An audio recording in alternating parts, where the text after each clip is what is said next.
Oh boy, my hair's all messy right here. Let me see.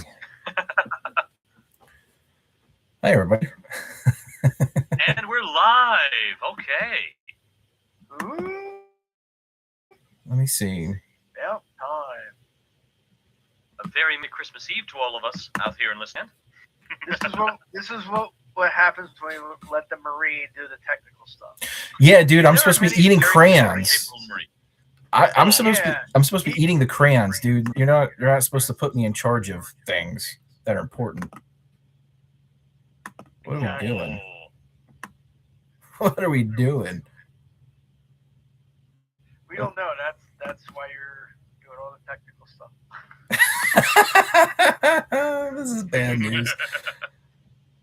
Hi, everybody. But it's an unforgettable memory, right?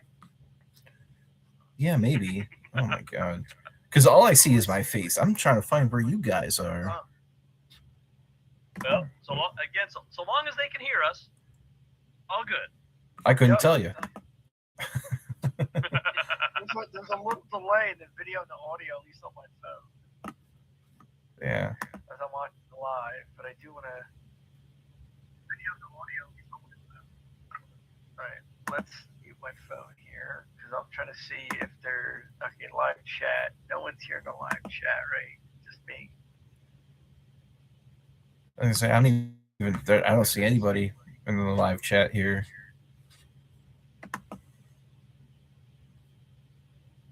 Maybe we should. Where's Discord at? Let everyone know we're live. I can see the video now. Yeah. Yeah. It's scary, isn't it? Yeah, because I haven't adjusted yet. And I can both your voice on there. Can you hear your guys' voice? Yeah. Okay. Like I said, on my phone it's like delay. Okay, we got two people, so that must be you guys then. Yep.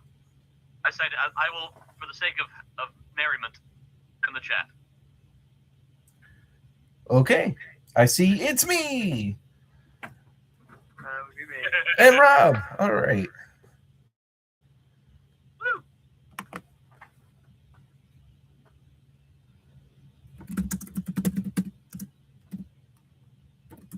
Alrighty. All right. Can someone drop the link in self-promotion on the Discord? Oh, the link to the live video. Aye. Yes. Let me go ahead and pop. All right. Now let me copy and paste that. Yeah, self-promotion on the Discord because I just said that we're live. Come join and Yeah, we have the link. And which channel on the Discord should I put that? Should I pop that on there? Self-promotion. Self-promotion. Self-promotion. Yeah. See if you can tag at here. Okay, I see. Meet and greet, clips and highlights, PR, Joe, TF, Valiant, lobby. Where is the self-promotion channel? You're on You're on yours. You got to go to Evil Genius. Heroes Discord. Yeah. Oh, Genius. I'm on. See, this is what happens when you let the history teacher try to do any of the tech stuff. But he knows all about the atom bomb. Hey, you know what? I think you would like the purple con. I think that might be your flavor. Okay, now I'm on the Evil Genius Discord. There we go. All right. Okay. Now I'm just searching for that self-promotion. It is self-promotion. Here we go, self-promotion channel. Yes. All right. And there's the link. Okay, Good Squad Christmas. All right. And there's a picture of a bear in a sweater. How nice. Oh wait, no, that's Probarian.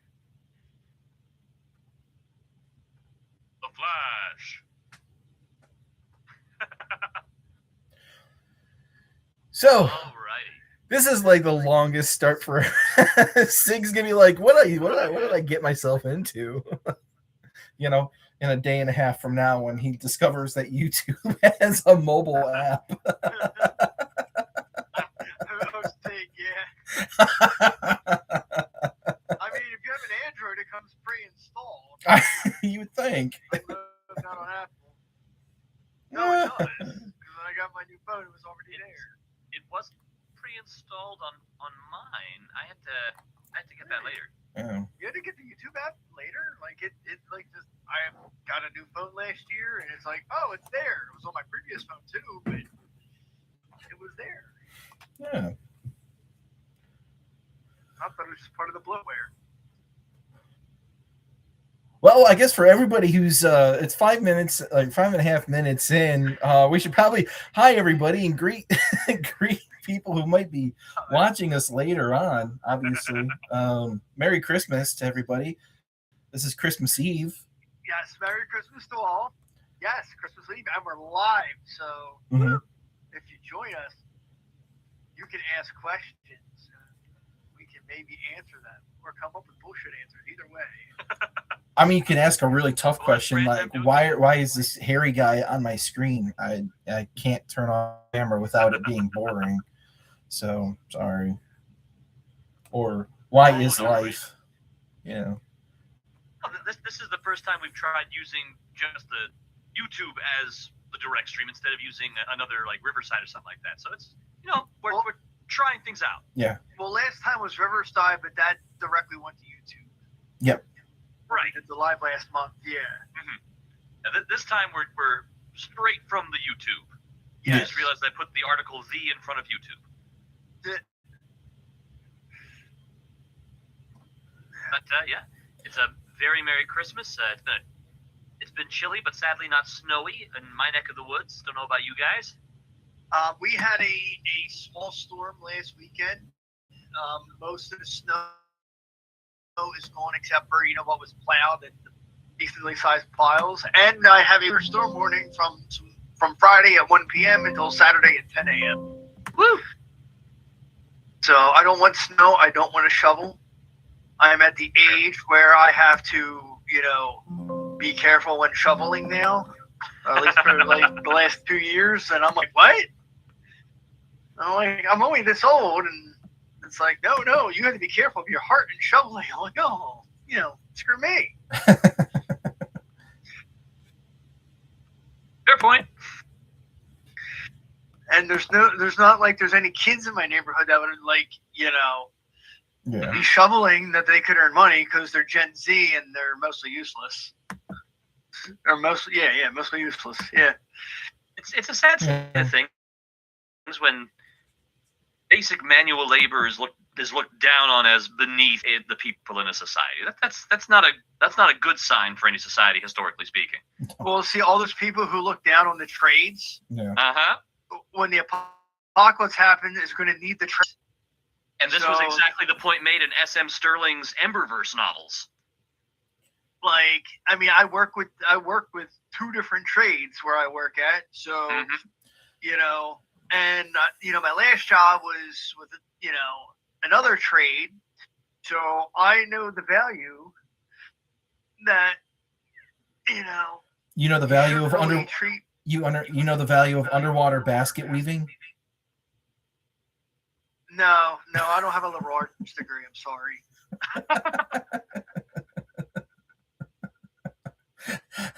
You never know when you're going to need that skill. Truth.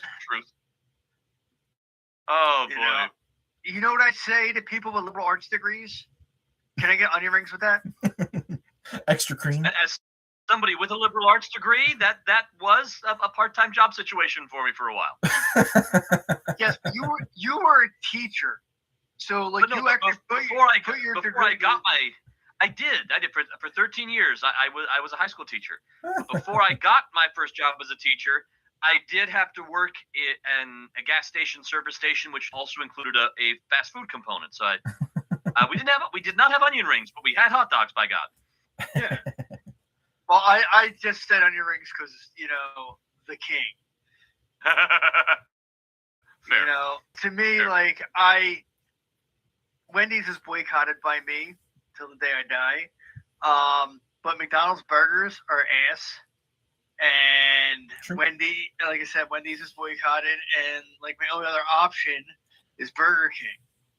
You know, so for a burger, I like the Burger King. For chicken, I like Chick-fil-A. Yep. That just hurts my wallet a little bit more.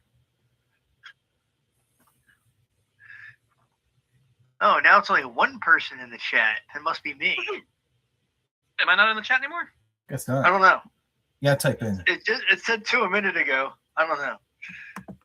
Unless it's still me. And no, I'm still here. In fact, I will chat as much. Yeah. Let me see. I don't know. I just did a little symbol with, one person where it was, 3 earlier, but, it's just us. And no thumbs up. So we'll just talk to ourselves. Yeah, that's okay. No worries. So, have you guys looked at any of the new Sidekick stuff?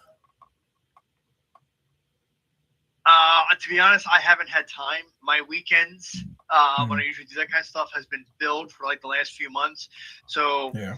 my general weekend consists of BattleTech, either on BattleTech missions, mind you. This is organized play. Either Saturday day before our D&D game on Saturday night, or Sunday, or it's one of the 2 days I'm running Everyday Heroes at 2 different stores. So on the light days, on the light weekends, I only have 2 gaming sessions. On the heavy weekends, I have 3, because it's like, okay, I'm either running EDH, I'm running D&D on my online Sunday night, I'm playing BattleTech Saturday or Sunday, and I've got my 3.5 D&D campaign that my friend's son is running his first campaign. And I really hate 3.5. I really do. I'm only playing because his son is running a campaign. I am playing what is my character? I am a Gnome War Bard? Mage. Oh. Okay, War Mage. So that's from the Complete Arcane. Yeah, the Arcane. Yeah, that was one of the new classes they had there. I have a sadly near encyclopedic memory about 3.5. It's already on my nerves, and we're only like 3 or 4. We're probably, I think, 4 sessions in, and 3.5 is already on my nerves. But that's what my weekends are consisting of. Yeah. And I unfortunately, I only have D&D potentially Saturday, or one of my friends has a family member visiting from overseas, so he can't make it. And another friend works for local transit, and he might get called in because of the snow if it snows. So he might not be able to make it. So we probably won't play. Well, let's see, me too. Well, we might have 4, so we might still play. I don't know, but we won't have. So we usually have 6 if everyone can make it. One person can't, 5. This time, if we play, it'll be 4. I don't, because 1, 2, yeah. So maybe I will still play. I don't know, but Sunday is free. Yeah, the D&D games I play on a bit of a Christmas hiatus for the moment. No, everyone has families to visit and stuff to do. I still have some presents to wrap after we wrap it up tonight, if I'm being honest. I have 2 to wrap tomorrow morning. Oh, nice. I'm a procrastinator. Yeah, I'm just trying to get whatever I can get done before midnight mass done, and then in the morning, off to see the family and play Santa's helper. But I did get a chance to take a look at the cyberspace heroes. Whenever there's these new sneak peeks, these new tidbits. I know it's not the official thing, but just in my mind, I call them tidbits. But when we get these new special features, first thing I do is look for the player options that are available, because you never know what you're going to get. Sometimes you get a new class for one of the archetypes. Sometimes you get some new backgrounds or feats, some new professions. Yeah. This one focuses, as far as the player options, mainly on the backgrounds and profession situation. Yeah. 3 backgrounds that are very cool, that are very thematic to things like the Matrix or Ready Player One. Like you've got that rebel anarch sort of background. You've got the person that's just constantly from birth plugged into cyberspace, or you've got the person that is running the megacorp that's making the cyberspace. And as far as the profession goes, you get a variety of people and jobs that are involved in keeping the cybernet going, whether you're a coder, a hacker, or someone who's in security. Oh, there's even one for being a mod. Yeah. There's even one for being a moderator for the cybernet, which I thought, as I saw that, I laughed out loud because it is hilariously awesome. Actually, I laughed at that too, because I was like, a mod gets a charisma bonus, and I was like, if you've ever met a Reddit moderator, there's no charisma bonus to any of those people. there is. They have a negative. To be fair, that's Reddit. I don't. The Discord mods that I've had the pleasure to interact with have been much nicer. I've had my issue with certain Discord mods on certain Discords I'm no longer a part of because I left. This is fair. Because they're power tripping, and I'm like, I ain't got time for your shit. Now, the question is, I know you said you skimmed through this, least player options. Mm-hmm. The hacker in this, how does that vary from the hacker in the core book? Oh, that's a good question. So the hacker in the core book is a smart hero class. Right. What you've got over here is a profession. Oh, it's a profession. Oh, okay. Right. Yeah. Specifically, it's the white hat hacker. Like, you guys ever see the old movie Sneakers? With yes, I love that movie. Robert Redford. Yes, Robert Redford, Sidney Poitier, even a young, oh God, he's in Spies Like Us and the original Ghostbusters. Dan Aykroyd. So, basically, that's this profession. You're somebody who has all the skills of a hacker, but rather than using your skills for criminal purposes, you help people test their security. You help people come up with ways to improve their cybersecurity. So there's no hacking again. Sadly, no. Oh. But what this profession does specifically, it starts you out with a wealth of 3 because you can make some good money. Yeah. If you have the right connections in cybersecurity these days, and evidently in the distant future. But your intelligence goes up 1. Any one other ability score goes up 1. You get 4 skill proficiencies, computers, performance, security, sleight of hand. Yeah. It's a nice set. Let me tell you, that's a good practical bit, especially if you're in a cybernetic situation, or cybernet situation, I should say. And your special talent is security familiarity, which gives you an advantage on any intelligence checks to recall info on any security system, be it physical, digital, or virtual. Yeah. So it gives you some nice play and wiggle room for dealing with a variety of not internet exactly, but cybernet, to use the phrase they use over here. Yeah.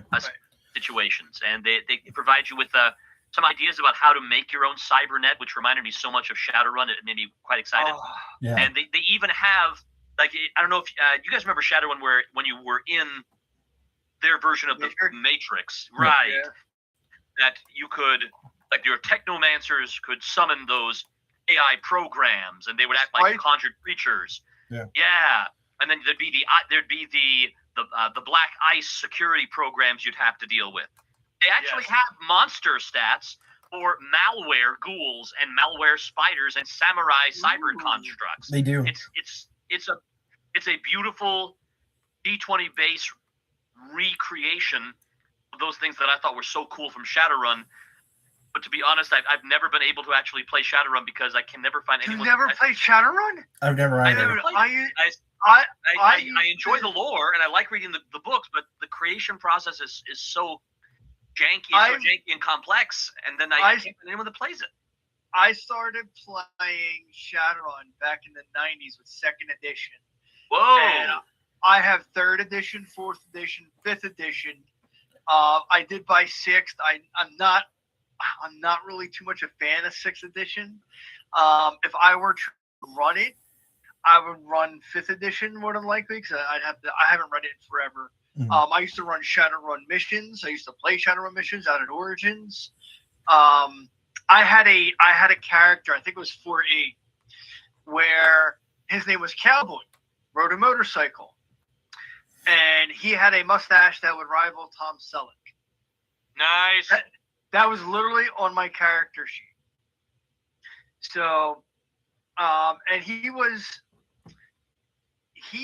had a very good negotiation pool. However, his charisma was low. So he was very uncouth, to put it properly. So I'm sitting in Origins, I'm playing this, like everyone's like, well, oh, what's your negotiation, blah blah blah. And I'm like, well, I got like 8 dice. Or maybe 10, something like that. I'm like, well, you should do it. I'm like, you don't want me to do it. No, you should do it. I'm like, you don't want me to do it. You should do it. Okay, fine. So I rolled. Oh, no. No, I rolled pretty well, actually. I had a lot of hits. And me and the GM, like, all right, I'm getting in my role-play mode now. So we just went through it, and I was blunt and direct. Because my charisma was like a 2 or a 3. I just had a lot of dice negotiation. And the GM starts yelling in character. So I yell back in character. And it was great. It was a great scene, at least for me. I had fun with it. And we finished the scene, and the GM's like, hey, you know I wasn't actually yelling at you, right? I'm like, yeah, that's part of the role play. He's like, yeah, I had someone earlier that thought I was actually yelling at them, and they got upset. Oh, no. I'm like, well, they should be playing this game then. Yeah, RPGs, you have to be able to be comfortable with a certain level of role play. Yeah. And also be able to distinguish when it's role play and when it's not. Yes, when it's RLLE versus ROLL. Exactly. It's when it's someone's first time playing a tabletop role playing game, probably better to tone the RP down just a little bit to get them acclimated. Mm-hmm. But if they've been doing it a little while, then it can get really confusing if you can't read that this is someone acting in character versus someone just being a jackass. Right.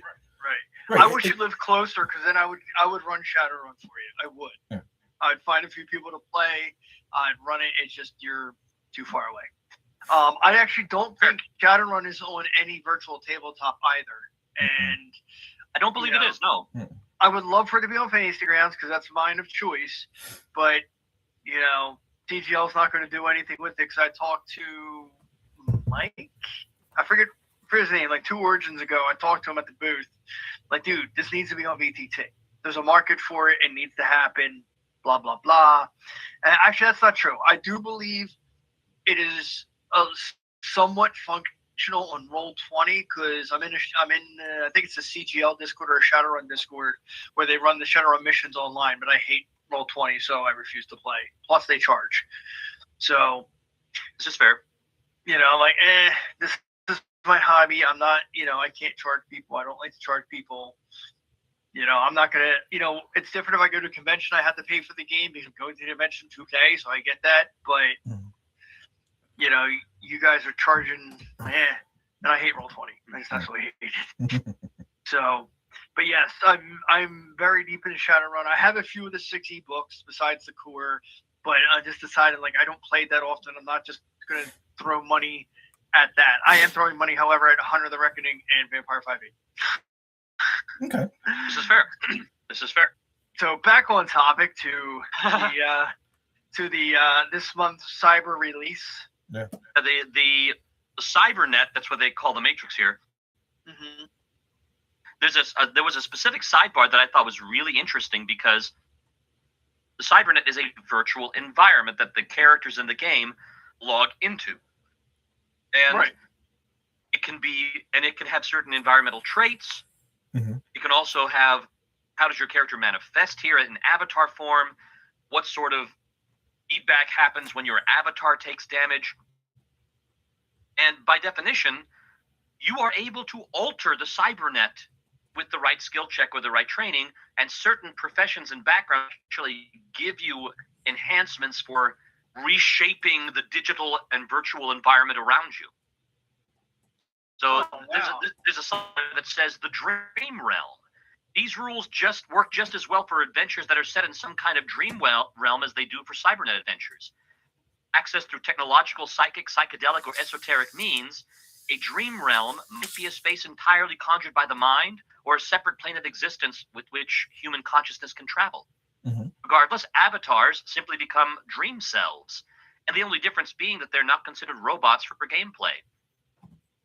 Oh, So not to cut you off because I do that, but I just want to say I just checked the Evil Genius Discord. Yeah. They just released the mission that goes along with this, Into the Mirror. Yep.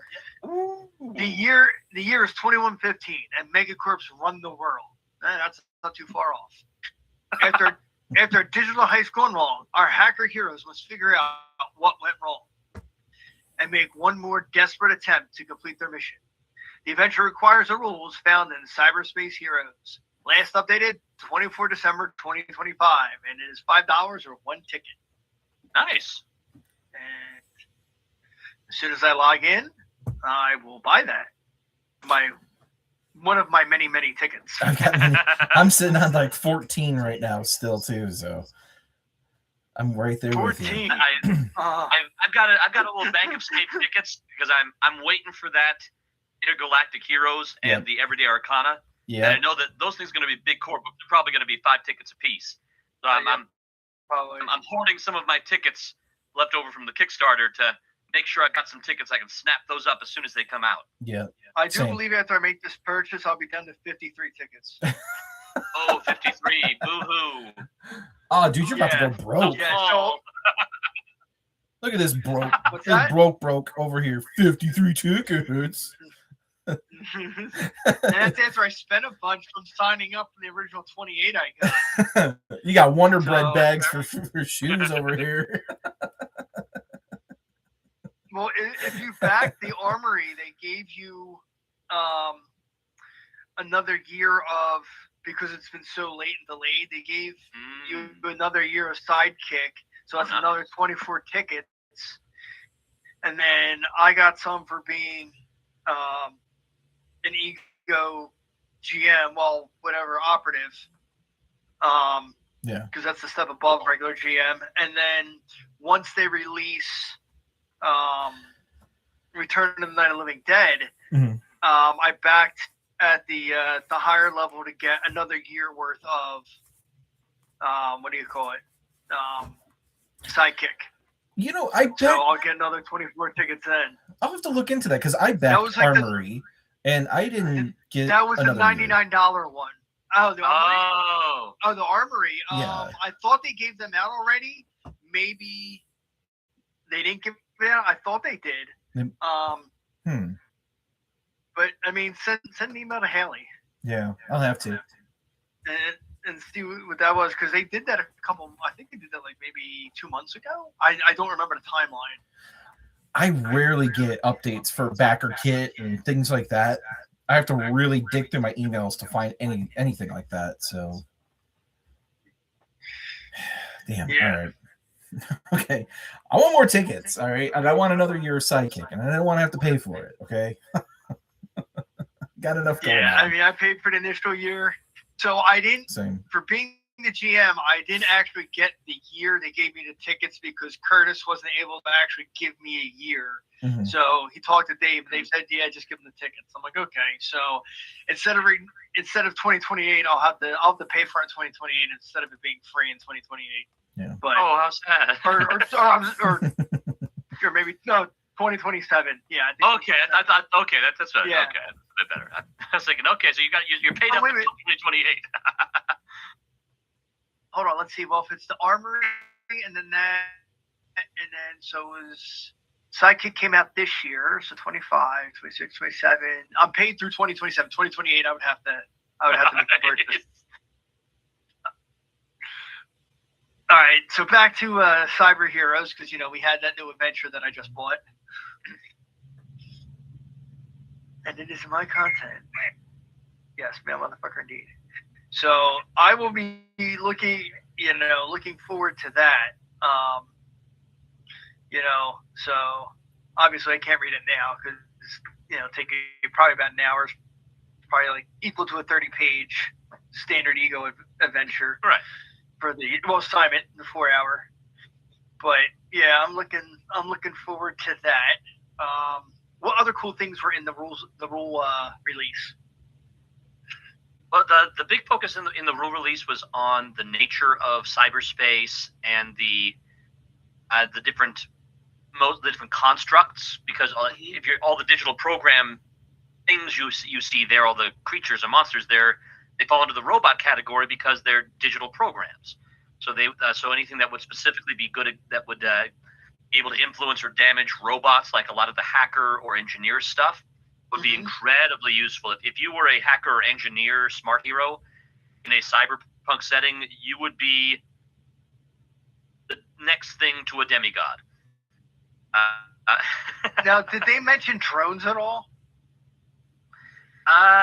The big thing, as far as the NPCs, they were largely digital constructs that were either security programs or malware programs. They didn't mention drones. Okay. But the engineer effectively has a mechanical companion drone, right, automatically. Yeah. I just didn't know if they expanded on that at all. Not that I remember seeing, but diving further into the spot that talks about, hey, you can use this for a dream realm. They divide the cybernet, like if you want to make your own or have something that works like it. There's several categories of how you build a cybernet, like a structure, how environments work, how you access it, how avatars work, things like that. So you can structure it as a single digital world everyone shares, like one single worldwide digital pocket world, or you can have, hey, this is like Discord. There's a lot of segmented channels you can dive into that aren't directly connected to each other. Yeah. So you could eat everything from completely separate spaces to a completely shared world, MMO style. With the environments, you can have either everything is designed to be just a virtual simulation of the real world, or you can have things that are relaxed in terms of the laws of physics, or completely altered so that there's a lot of significant change, or either by design or through glitches, things are so fantastically, wildly different from the real world that, you could roll on a really cool altered environment table to see what might be possible. Everything from harm you suffer from the damage to your avatar is altered in the manner of your choice. See a further user harm table below. Or objects float around in space unaffected by gravity, Super Mario style. Your avatars are unaffected by one or more extreme weather conditions. Like, for whatever reason, it's just you don't feel heat, so that when you drop into the virtual volcano, you're okay. Tesseract or TARDIS style distance warping and manipulations. Gravity, either pulling or altering direction at random, kind of like that one smart hero plan from the Alien Gadgeteer. Or you open it, someone runs out of a door, and then you open it Scooby-Doo style, and all of a sudden it opens to a different place. So there's a lot of cool things that can be altered with the environment, just to play around with it as a virtual world. Then with Access, you can have everything from rigs you have to plug into, literally, to easy access, where everyone has the ability to log in using just about any sort of rig, to borrow the Shadowrun term. And there's even a set of possible rules for forced logouts. Like, what happens if someone forcibly logs you out? What if you are accidentally physically disconnected? Right. So if your avatar gets diced and you have to get pushed out, or if your rig gets damaged, if you get forcibly unplugged, there's a lot of things that could happen to you. So they got a fun table about possible forced logout effects on a D6. And with avatars, there's even a table, hey, if you want to add a little random element, there's a random avatar effect. Again, a D6, where maybe your avatar gets an enhanced bonus to one of their proficiency bonus, or maybe they're an idealized version of themselves. So they get what's this here? they allow everyone to live out their power fantasy sort of things. So players would keep track of two versions of the hero, the one they really have for their character sheet, and then one that's maybe a level or two higher in the digital world as an avatar. And there's even suggestions for how to work cheat codes in as a game stat, or as a game mechanic, I should say. What happens if you have an avatar that's completely radically different? So to be meta about this, what if you as the actual live person are playing everyday heroes and your character is logged in playing World of Warcraft? You effectively can make up a stat sheet for that online character for your everyday hero character to use as they're going through the Matrix, effectively. So that they've got some pretty interesting stuff here, and even a range of, well, what happens to your avatar, what happens to you if your avatar gets harmed. And there's random dice rolls on a D4 for determining a level of harm, if you want to make this a bit random, or you can just set hey, this is how it always works from one of these options sort of things.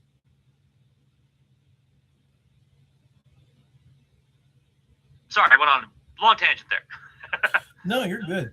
No, you're good. You're good. So I was, because I was looking up the armory stuff. Apparently, I didn't. Wait, yes, I did. I did back it. Oh, son of a gun! Yeah, I never got my. I never got my stuff. I never got my one thing. Huh. Sorry, I looked it up. I'm already paid $50 physical plus PDF, free gift, Operation Blind Knife Digital.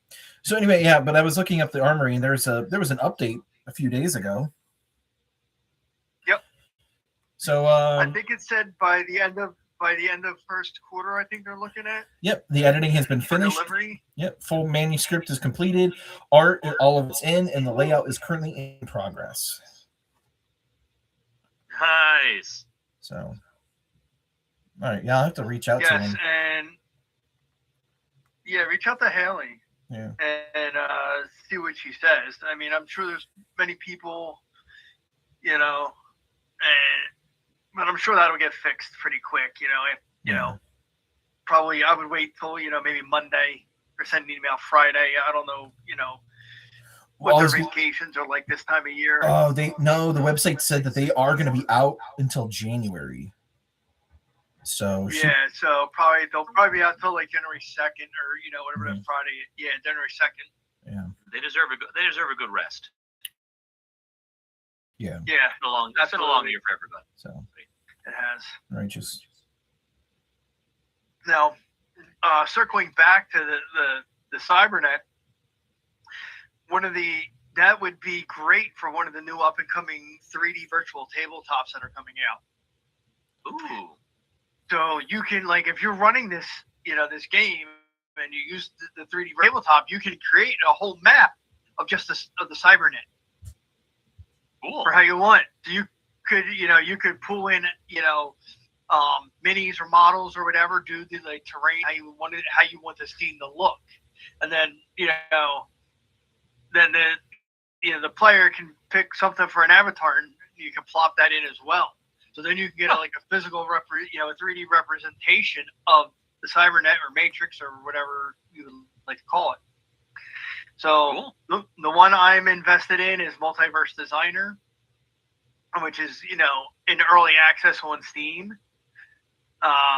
So they're still chugging away, making things and adding things, and, my wish list grows longer when I tag the programmer. So, because I was like, I was yesterday or 2 days ago, I'm like, hey, for a character sheet, I think we should be able to, either do like a drag and drop and create a character sheet, or upload a PDF and be able to link when we need to link as far as like automations and roles and stuff to said character sheet. So he is going to look into one of those options. I don't remember which one it is, but I would love to be able to take, a character sheet from like D&D or Everyday Heroes and just upload it into the game, as they call it a game. To me, virtual tabletop, program, and then just have to be able to click certain things and just do a little typey and to make it work. Because then it's the regular character sheet you're used to. Right. You know what I mean? You know where everything is. And then you just go to click like, oh, I need a perception check. You just click perception and then it rolls. So we'll see how that goes. That was loud. Yeah. So I was definitely looking forward to this release. Like I said, I've been busy, so I really haven't had time to dig into it. Also, next month's release, Pirates. Yeah. Woohoo! Arr. And I don't mean the very Somali. excited. I don't mean the Somali kind either. I mean real pirates. I'm a huge fan of swashbuckling style stories. Like I loved the Seventh Sea world created by Aldrich Games, and had a fun experience as a one-time freelancer for the second edition run of that game. Yeah. And the swashbuckling style of story is so much fun. Love the Three Musketeers. Yep. Love the Count of Monte Cristo. Love Pirates of the Caribbean. And if you can throw in a little bit of magic in there, that's golden for me. I'm loving that. Yeah. So I'm very excited to see what comes across. Because if I can make Jack Sparrow as an Everyday Heroes character, I'll be so tickled pink. As it is, I'm thinking icon, charming hero with multi-classing into duelist. Yeah. Yeah. Because come on, it's Jack. It's Jack. Maybe even a gutter rat. He could be a good gutter rat. I'm just glad that they're finally kind of catching up to the D20 modern stuff. We finally got the D20 Cyber. We're close to getting D20 Future. We're now about to get D20, some more of D20 Past fleshed out. So that's cool. I like that. Right. We did that a bit with the steampunk Victorian, and now we're getting the swashbuckling, and we actually, and then we had the gangsters of the about, 1920s. The Roaring Twenties. Yep. Yeah. Which the only thing we're really missing is a straight up World War II situation. You hear that, Dave? We need World War II. Yeah. Which I don't think that's on the list. Let me get to the Discord. But that pulp, the pulp style of the gangster stuff works beautifully for it. And that's the other thing we could use too, is just genuine pulp. The Green Hornet, Phantom, the Shadow, that stuff. We could really use that too. Oh yeah, that's definitely on my wish list. And once we get especially the Everyday Arcana, I'm excited to see what exactly how magic all pans out there, because I would love to do a clouding men's mind shadow character. I look forward to shooting fireballs at King Kong who's hanging on the side of the Empire State Building off the wing of a biplane. You know what I mean? Like that's nice. The kind of adventure you need. That's the dream. That is the dream. So. Good times. Good times. Tell me about it. So I'm trying to see where the map of releases is. There's some more, because we've been on break ourselves, with the holidays going on. This is the first time we've managed to sync up pretty well. There was also the Lost World Heroes that came out too, which is pretty cool. That's right. That one actually comes with new origin options, where you could be a mole folk, a Neanderthal, or a reptilian. So, which that was really cool. I'm looking up the upcoming releases. And I just found it. After Pirates, we get the aliens for the which not necessarily the far future. We're talking like Encounters of the whatever number kind that movie was. Yeah. Or Encounters of the fourth encounter of the close kind. Close Encounters of the fourth kind. Third kind, fifth kind. I keep forgetting the number of that film title. I wouldn't. Yeah. No, I thought it was Close Encounters. It's either third or fourth. X-Files is just an easier thing to say than that movie. That's fair. This is the X-Files option. Yeah, the Men in Black option. And then we're getting back to the. You guys remember the Evergreen Knights when we did that game at PAX in Philly? We did a game based on the Evergreen Knights biker gang NPC group, and it looks like we're getting some Sons of Anarchy style biker everyday biker options there. And that brings us to getting back into the supernatural with the afterlife, a little expansion on hauntings and ghosts and such. Mm-hmm. And then we've got something called the Empire's release. That's like a mafia type thing. Okay. It says here, everyday empires plunges players into ruthless world of criminal dynasties, high stakes hustles, and the price of ambition. Build your organization from the streets up, recruit loyal crews, expand your territory, launder money, and outmaneuver rivals who want everything you've built. Navigate betrayals, family drama, political pressure, and the constant threat of law enforcement. This expansion delivers new rules for criminal enterprises, power struggles, and empire building campaigns. Cool. Where every choice carves your legacy in blood and gold. Now, wouldn't that be interesting to start an adventure with the everyday gangsters from the 20s, and then legacy time skip up to empires? Yeah. Huh. Yeah. Or even use the immortal origin to have somebody who awakened as an immortal in like Al Capone Chicago and is still making waves in the 2020s. Or come back as revenants after a gangland shooting. Mm-hmm. The Crow. Very cool. Yeah. And it looks like after that one, we're going to be getting, sweet. We're going to be getting Rock Band Heroes. Very cool. Very cool. It reminds me of that game that Jack Black was in. And Cool Rock. Yeah. And then Honey, I Shrunk the Heroes. Yeah. Yep. That's gonna be some fun stuff. Trying to use. I'm wondering if there's gonna be something in there about using the scale rules from the vault to change tiny creatures into huge ones when you shrink. That'd be so cool to run the first Ant-Man movie using that. Yeah. Okay. Very cool. Yeah, they have not. Evil Genius has not been slouching. They have not been idle. Mm-hmm. Well, all this, I don't know if you remember seeing in the Discord, but Dave said all this is going to come to a culmination in the Vault Volume 2. Okay. So I got to start saving my pennies. It's probably going to be a while. I mean, if looking at the releases, we're probably good through to the, through 2026 with the with the monthly mini settings before they can get to the Vault 2. The Vault 2 would probably, I'd imagine, include all the different backgrounds. Yeah, it would include that standalone supplement plus all of the backgrounds and professions and classes that have been released in the special features that have been popping up. Yeah, it'll be a wonderful cornucopia, hodgepodge of cool options. Okay, I'm digging it. I am digging it, and I believe that the last scuttlebutt I heard on Intergalactic Heroes was sometime in like Q2 of this year. Mm-hmm. Depends if it's being edited or laid out or anything like that. Fair point. Yeah. Fair point. Publishing is a complicated business. Yeah. I mean, after Intergalactic Heroes, I think next up on the list is Everyday Arcana.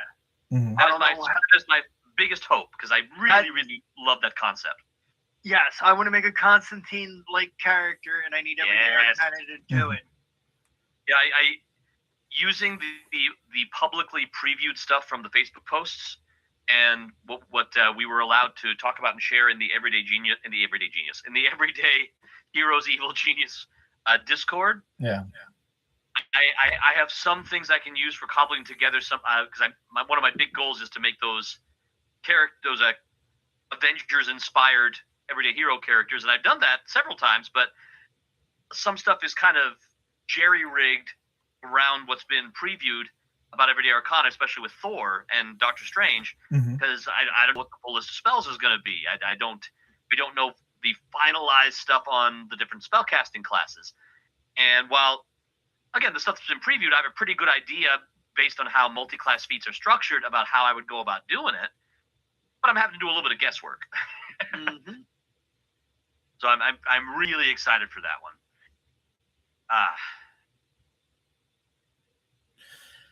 So I think and I was gonna say, and then they're still working on Return of the Living Dead. I don't. When does that one come out?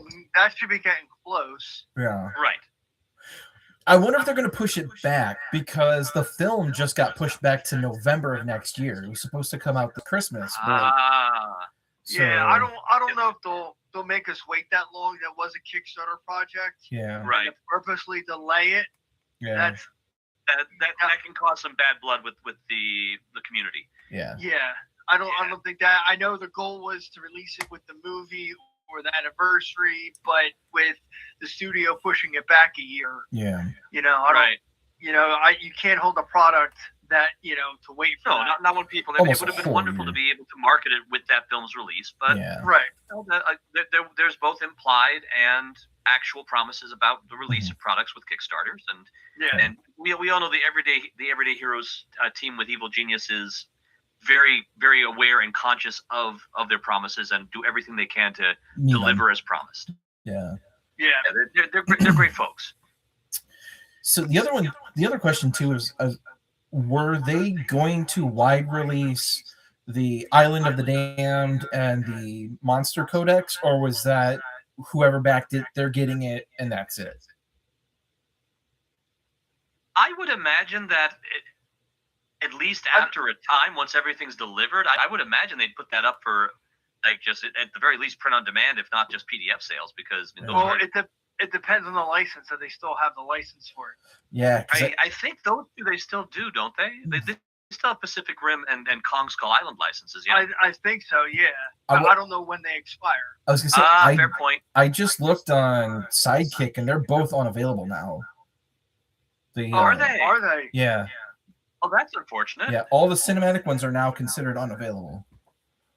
Oh, the licenses must have run out. Oh well, I'm glad that the lot of us were able to snap some of those up over at the past conventions and through Sidekick. Yeah. There was the time where they were doing a lot like the Freebie Fridays. Mm-hmm. Yeah.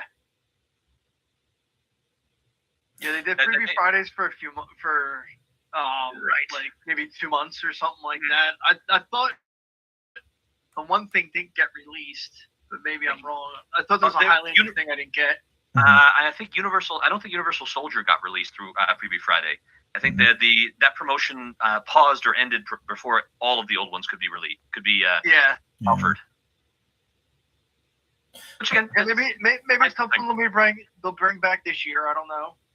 I don't know what Dave has in store. I'm sure they'll sit down and talk about what's up for 2026 and the direction that they want to go and stuff like that. Yeah. I hope they bring back Kong at least. Bring back Kong, Pacific Rim, whatever. But we've got the release of Monarch coming out. There's a Wyatt Russell spinoff coming out. There's the Godzilla Kong Supernova movie coming out. But with all this stuff coming out, the license fee might end up going up. Yeah, but it's only on Kong. My only con with how they handled the CAs is they put out the main book, they put out one adventure. There was no follow-up adventures for the different CAs. It's like in their defense, they were creating 8 of these things back to back. It wasn't. There wasn't too much time. Yeah, but the Kickstarter was what 2022. Mm-hmm.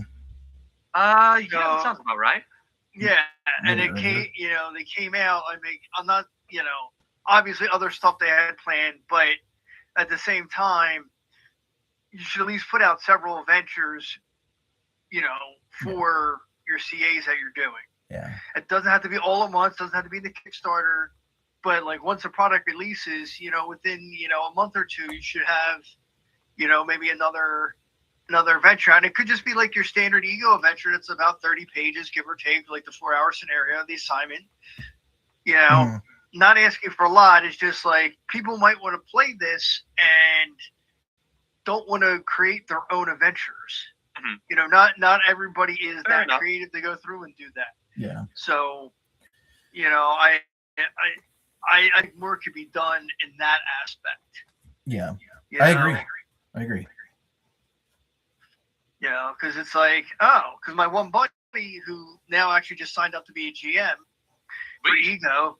Yeah, like we were talking about it. I'm like, yeah, like Highlander. I love Highlander. I would love to have more than the adventure in the back of the book. If they could, 2 or 3 or more adventures, something. I mean, coming from playing second edition AD&D, when they put out a shit ton of modules over the time, like they did that was to their detriment as a company, though. They kind of worked themselves into a wall. Yeah, but they would put out like series of like 3 adventures. Okay, you have a trilogy. Softback, they weren't hardback, they were softback, they came with maps, boom. Again, it was the 80s, 90s, things were cheaper and whatever back then, but they put out product for that. What I miss that TSR did that WotC doesn't do is box sets. So I don't know if we want WotC to try their hand at box sets anymore. Their Spelljammer box set left a lot to be desired. So, but was that like a starter thing, or was Spelljammer actual box set? They marketed it as it was that 3-book combo. Well, WotC is under new management, I guess. Yeah, like the entire old 518 either left or got the axe. Yeah. Right. So now there's, because now I'm hearing possible rumors they could be bringing Dark Sun back. Which surprised the heck out of me. I think it's fantastic, but it was considered it's controversial. Modern day politics call it controversial. I mean, yeah, because because of the content they had, which I won't touch on, but we know. And I think it's fine as long as it's handled properly. It's like, listen, you're an adult. You should be able to deal with this. If you do not like this, don't play it. Don't buy the product. Yeah. I would love to see Dark Sun back for 5e. I think they did it in 4e, but that's the best. They did. Yeah, I have the player's guide for that one because I'm an obsessive collector. Like I said, I'm collecting the 5e versions of Hunter the Reckoning and Vampire the Masquerade. But to bring Dark Sun back, and like if you bring it back in like a box set, like it did. All right, so you have your setting book, right? You have your player options in there. Release a new map of Atlas. Like the poster kind, like they used to do. Right. Make the box set worth it. And the box sets were $30 back in the 90s. They weren't they weren't terribly expensive, but again, things were cheaper back then too. Right. So if you're gonna do a box set now, it's probably gonna cost about the same amount as a book anyway, around $50, maybe 60. But you got to make it worth the money. Right. And I would honestly love, if we're talking old settings that have been intentionally ignored because of modern politics, I would love to see Karator come back from the original first edition AD&D Oriental Adventures book. Because that was an incredibly intensely, because I was doing some research on it for kicks. That entire book was effectively written by one guy who spent a massive amount of time in the libraries digging up information. Yeah. And that book, it redid the monk effectively, and then created brand new character classes, brand new character species, and it had a massive amount of detail about, hey, here's some different possible ideas for naming styles and phonetics for different types of languages from different parts of places inspired by Asia. Here's some ideas about different types of currency or different types of ways to handle societies and hierarchy structures. It was amazing for world building and for, well, just massive geeks like me. But the art was, these days, is definitely considered not PC, but the amount of work and research that went into it was fascinating. It's very much the idea that everything is inspired by something. It doesn't have to be 100% what it's inspired by. In fact, it probably shouldn't be 100% what it's inspired by. But I thought that I'd love to see that come back because that got shoehorned into the Forgotten Realms and then got forgotten. Mm-hmm. Same thing with like Al Qadim, which was like a Middle Eastern inspired setting. Originally not part of the Forgotten Realms, just got shoehorned in during I think during 2E when Forgotten Realms became kind of the center point. Yeah, I'm with you. I'd be eager to see how Dark Sun gets adapted to 5e. I'd be very and again like Karator, Al Qadim. I would love to see how these old systems get recreated or re-envisioned. Heck, I kind of like to see what they do with Birthright, if they ever go back to it. Which again, I don't know if they ever will. But who knows? Yeah, sorry, nerd rant. Apologies. They do have a new sci-fi adventure that just came out. It's like co-releasing with a video game that they've got coming out. What is it called? Exodus? I think it's called Exodus. Who's this? Yeah, it's a new Wizard of the Coast sci-fi adventure. The books are already sold out, and the video game's set to be releasing soon. But yeah, my wife's kind of interested in it. Yeah, it looks like a Mass Effect clone. But yeah, you have to look it up. Yeah. But yeah, Wizards of the Coast they're working on it, and they created a tabletop RPG for it. But my wife and I, we went to go look into it, and the books are already sold out. So, damn. And Wizards is not in the business of offering PDFs anymore. I noticed. Not unless it's really old. That's which I think is very poor decision making on their part. Well, here's the thing: people are going to pirate them anyway. They just released digital content through D&D Beyond. Yeah. That's what they do. Yeah, I don't care for that. It's like what Evil Genius does is awesome. They have the online digital format you can read if you have your computer or if it's convenient for you. Or once you purchase the product, you can download it as a PDF, and because it is your product. You bought it with your money. That makes sense to me. Yeah, I bought most of it with their tickets. Well, that was still your money. Well, not you still earned those tickets, man. Yeah. I did. You still earned those tickets. So it's I love Dungeons and Dragons. I really do. Yeah. But I find a lot of the business decisions that Wizards has made over the last decade to be disappointing. Well, that's because they're owned by Hasbro. Yeah. So this is a very big part of it. Yeah. That has something to do with it. Hasbro just wants bottom line. They don't care about the players. They don't care. Mm-hmm. They just money. Money.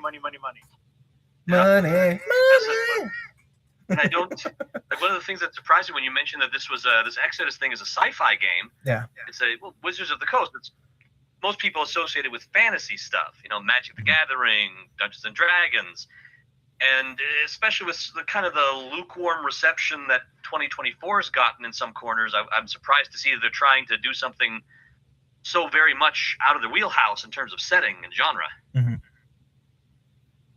I mean, if you want sci-fi 5e, there's Esper Genesis. That's been out for I've heard really good things about Esper Genesis. So, back in I think it was 2022, might have been 23, I don't know. My cousin was over from Germany he took leave from the Air Force, and he came over to, or was it before he left? Might have been before he left. I don't know. The last 5 years have been a blur. But, he was looking for something to play, so I'm like, let's play Esper Genesis. My friend used to run one at our FLGS, and, I was familiar with it. So, basically 5e rules anyway. So we played that. The one game at Origins was run by the creator of the game, like the author, the guy who made the game. And then the other organized play one we played was by the president of the company or CEO or something like that. So, it was fun. Besides my friend's campaign that I ended up dropping out of because it wasn't the direction, I wasn't really having fun with the direction he was doing. That's fair. So, but we did play it out at Origins with, 2 people from the company. It's like if Dave sat down and ran an ego adventure or something. You know. Very So it was that was pretty cool. But yeah, as for Genesis, I think it's worth checking out. Drive Through has a sale going on right now for the holidays. Mhm. You might be able to get the PDFs for reasonably priced. Mhm. Yeah, speaking of that too, that's something you want to check out. yeah, Evil Genius has a sale going on right now too, 25% off of everything site wide. Ooh. I'm definitely using my now more stable finances to get me something from the swag of Evil Genius and Everyday Heroes.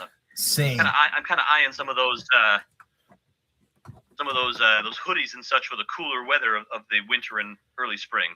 Now, I hope you. I have my Evo Game Master hoodie.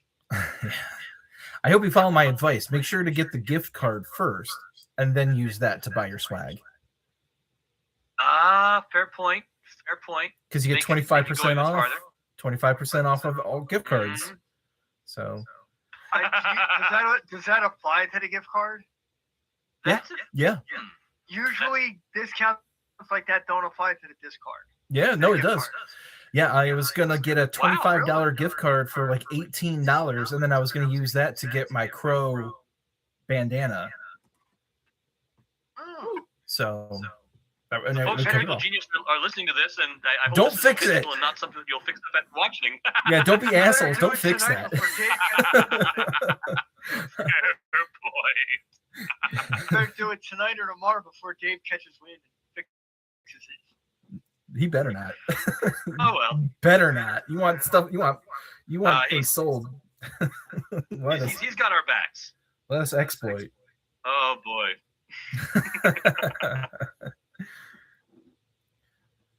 Oh boy, yep. But yeah, there's been, since we've been on break, there's been a couple of good releases. Like I said, Lost World's been out. They got the Slasher back in October. That was pretty cool.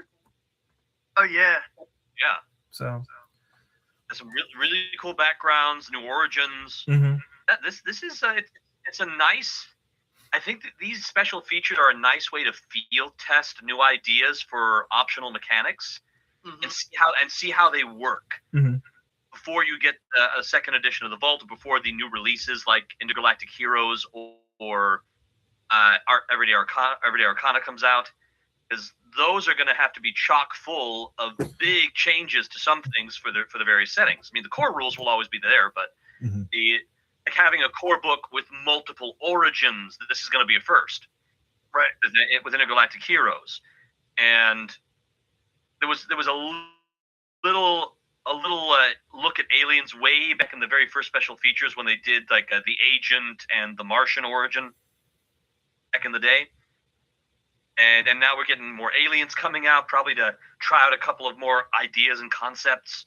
I know that the core origins have already been chosen for Intergalactic Heroes, and because the beta's available, but you never know what's going to happen between the beta and the final release. Mm-hmm.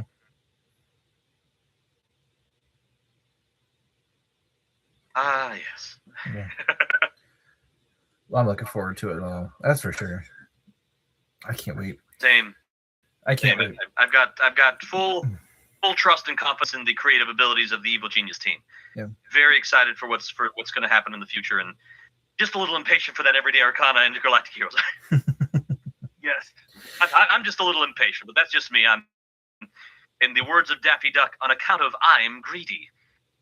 Like, I'm going to pick up IGH. I'll look through it. I don't know. I'm very peculiar about my sci-fi. Mm-hmm. So yeah. I'll definitely pick it up for the collection. But Everyday Arcana is really what I'm looking forward to. It is the one I'm excited for. And once I have that, then it's a toss-up between Military Heroes and the Garage. Mm. I think for me, Everyday Arcana is my top most anticipated. Mm-hmm. Intergalactic Heroes and the Armory are a tie for second. Well, the Armory is on its way. Mm-hmm. We don't. That's already that's on its way. We know that's coming. Intergalactic Heroes is coming. At some point. I think it's supposed to be this year. Intergalactic Heroes. I believe so. Yeah. We'll have to get an update for the new year, and everyone's on break. Mm-hmm. And then, because Everyday Arcana is not coming until after Intergalactic Heroes, we know that for sure. That the development was happening somewhat parallel to each other, but you have to focus, make sure you get the one thing done properly and well, and in a good quality before you try to split your attention. Yeah, I'm thinking Arcana probably not till 2027. Which is quickly, but what are you going to do, right? Yeah. You know, and then with all this new IP coming in, you know, IGH, EDA, they're going to have to adjust Ego and get some adventures in those realms as well. Mm-hmm. Right. We might see a little slowdown in the usual Ego adventures, or a parallel series going. Listen. There cannot be any more slowdown in the Ego adventures. All right, because I've ran all of season Run 1. Them all. Yeah. I'm running season 1 again at a different location with a different group, and next time I'm running will be assignment 5, and there's only 9 plus 3 of the plots, which I've already run the initial one. So I'm like, all right. And if I had to guess, I think that'll probably be like what happened there was one particular Ego session that kind of blurred the line between the Everyday Hero Ego, but then made a nod towards Everyday Arcana with the organization Merlin, I believe it was. Papa. Well, I say nothing else. I say nothing else beside that. Just that was an acronym that popped up. So I think. Well, you gave away part of it. You know, the acronym itself is MOM. Was it MOM? It was MOM. Oh, but it was kind of a build up. That was around the same time you got the Cup O Crazy. Right, but that's a whole separate thing. That's not involved in Ego. Whoopsie.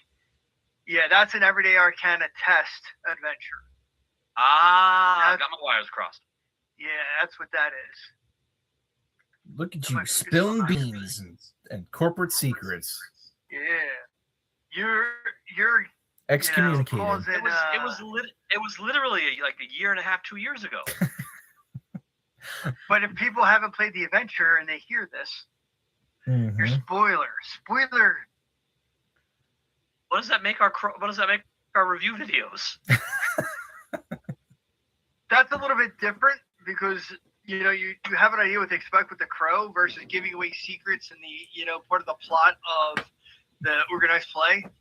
Also, did you expect anybody to actually sit down and watch all 5 hours of me talking about one class? You never know. It could happen. But at any rate, I take your point. My apologies. You're good. No spoilers. Dave, if you're listening, please don't kick me out. Just flog him. He needs 3 canes. Preferably candy canes. This is Christmas. They can be made of wood. They get sharp after you break red them. and white.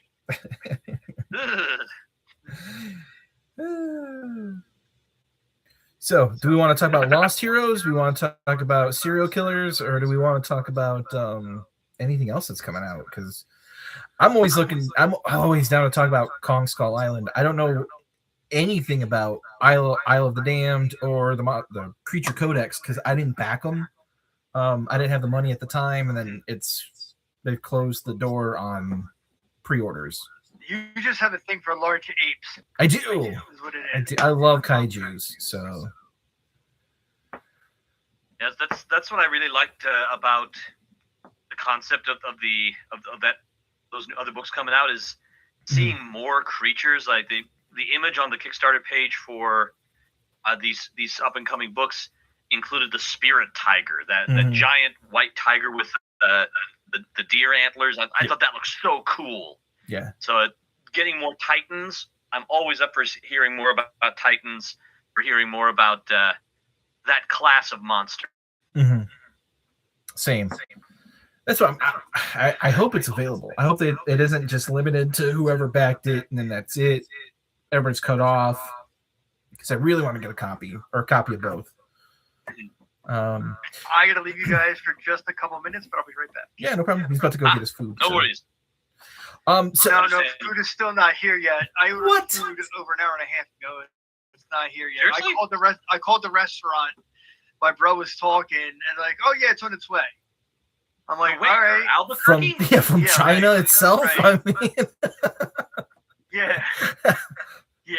All right. I will be right back, guys. All right. So I did see the bad news is Everyday Heroes is not going to get Godzilla. Period. IDW I has. did not foresee that happening. Yeah, IDW has a Godzilla RPG in the making. So. That said, the serial numbers have been filed off enough in the stuff in the vault that you could pretty easily jerry-rig a Godzilla situation. Yeah. So we won't get the official thing, which is sad, but we have Kong Skull Island as our gateway, and yeah, I got to run the Kong Skull Island cinematic adventure like 2 or 3 different times during the period, and I was able to help at conventions, and hopefully I'll be able to help at conventions again in the near future. Yeah. But I loved running that Skull Island adventure. It was so much fun. That's just a great setting, and the monsters are so beautifully unique. Yeah. Like the strangler crabs were terrifying, and the leaf wings from the movie. Love the leaf wings from the movie. Me too. And the skull jackals. Woo. Oh yeah, those things are creepy. Woo. I hope that they keep the license for that one. Highlander, it'd be cool to get that one back, but me personally, Kong just for me, it's got to keep that one. I hope they keep that one around. That's your special place in the heart. Yeah. As you know what I would love? Once I know that Henry Cavill is doing the Highlander reboot, how awesome would it be if because he's a gamer, he's a huge nerd like us. Wouldn't it be great if not us, somebody would be able to invite him to do like a sit down live play of a Highlander adventure? That would be sweet. I wonder if he even knows about it. That's the other thing too. Is he even aware of? I'm not sure. I know he's really big into the gaming scene, at least with Witcher and Warhammer. Yeah. But I honestly don't know. I have no in here. I have no way to contact the man. Yeah, right. But Henry, in the off chance you're listening, if you like tabletop gaming, Henry Cavill, and you're listening, reach out. It'd be really fun to play the Immortals of Highlander in D20 form with you. Right. You know what? Fun. We should just contact his people. Maybe they'd love the idea of a little bit of effectively free publicity with just having him talk about Highlander and place Highlander Everyday Heroes. Or we should just find where he lives and hop over his fence, just wave the book manically at him, like look at this. I'd like to avoid it's being a great thrown into idea. A European prison. No, it's a great idea, guys. It's a great idea. We should just do it. Just yell at him. There can only be one. To the gulag. That couldn't. I'm sure he's a very friendly guy, but I'm sure he has his limits with privacy. But that's it. I think it'd be really cool. Like I think we were talking during one of our past just times chatting with each other. If you ever watch the Vin Diesel movie, The Last Witch Hunter, he played in a live play of Dungeons and Dragons 5th edition, by which I mean the 2014 edition, and he basically played Calder.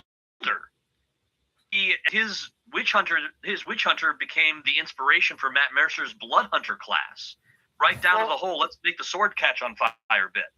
So the witch hunter is Vin Diesel's D&D character. Absolutely, it is. That he had that movie made because he wanted his D&D character. Yeah, which I call a massive boss move. I love it. Speaking, I forgot to. I've been meaning to show you guys this on the live stream, but are you guys able to see me in watching the video? You guys want to? Yeah, Oh. yes. Okay. Here I it don't is. have it up, but you can just tell me. Here it is. As you can see, the official Highlander movie trench coat. Right here. Oh, sweet. Where'd you get that? My cousin DJ gave it to me. So it's got That an is inside. so cool. It's got an inside pocket, but one of the cool things on it is, let me see if I can find it. There's a spot in the coat where you can actually put the katana in there, and it'll actually hold the katana. Oh, it's got a hidden pocket for the awesome. katana? Yeah. Oh, so sweet. That's amazing. I love that trench coat. That's so cool, man. Yeah, let me see. Let me see if I can find it, because I want to say... And now you can totally cosplay as Connor McLeod.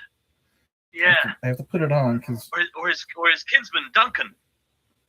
If we want to go movie. Or TV show. Yeah, there's Duncan was at Origins last year.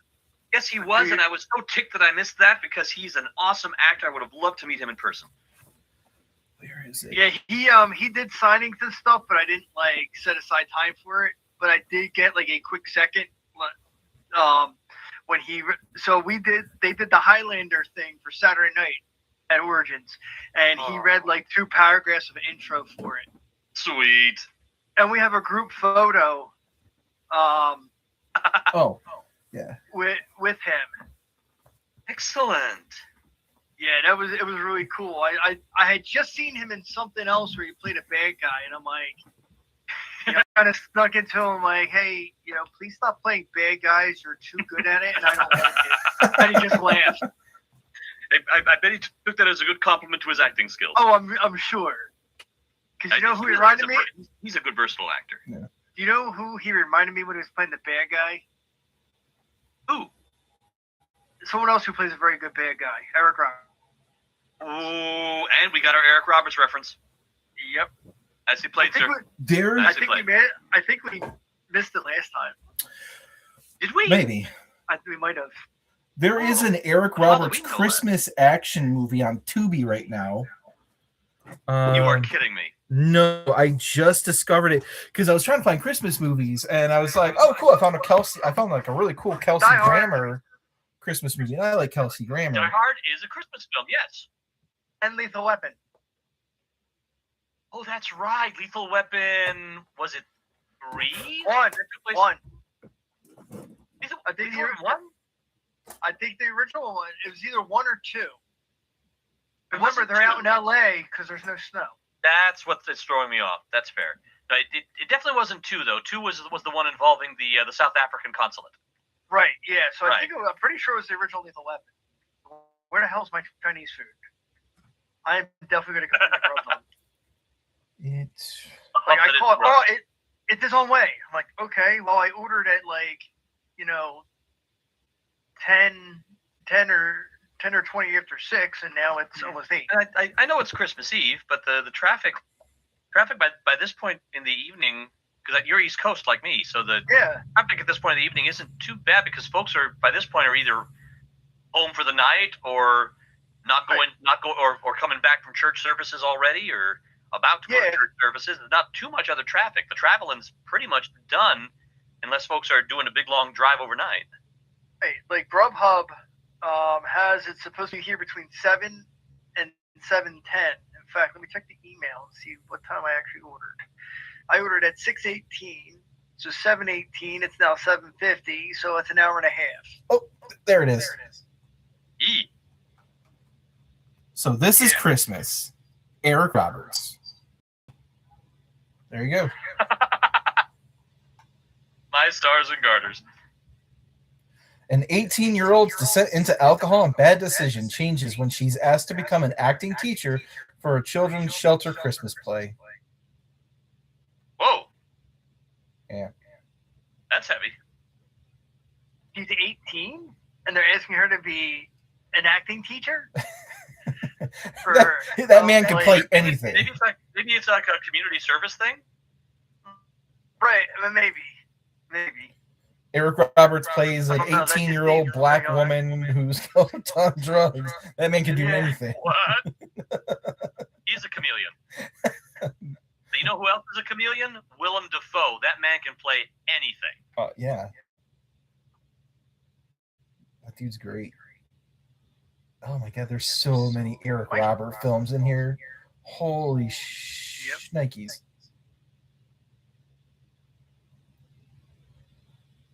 Hitman's Run.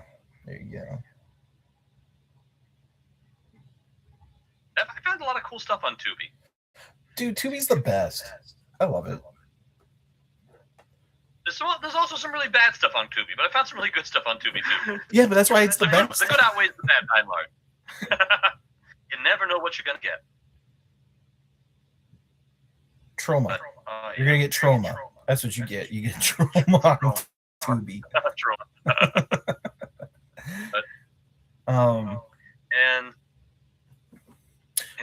in some other D20 RPG news, I know that there's a Kickstarter going on right now for a Thundercats RPG. Yes. Yeah.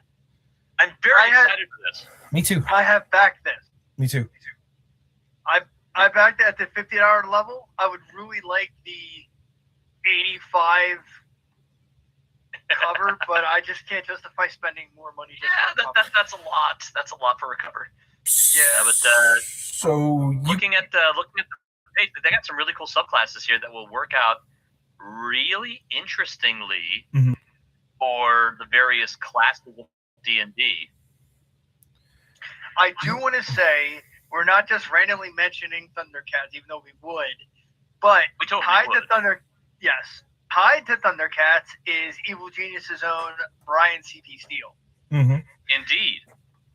So he's one of the authors of this. Yes, he's a part of it. And he is just a big fluffy bear. And to harken back to one of our earliest videos, I recommended Thundercats back when this game first launched. And I was like, cool, like we should do cartoons. And people are like, cartoons. And here we are. We got Thundercats. We got a Thundercats book. You know what I would like to see? Well, here's the thing. We have Thundercats, which once they get the money, it's like going right into production. You know, once the Kickstarter ends, it's going, they get the money 2 weeks after it ends, and then it's going right into production. It's already done. It's already laid out. All that is already good to go. Deliveries for this February, even for the physical copies.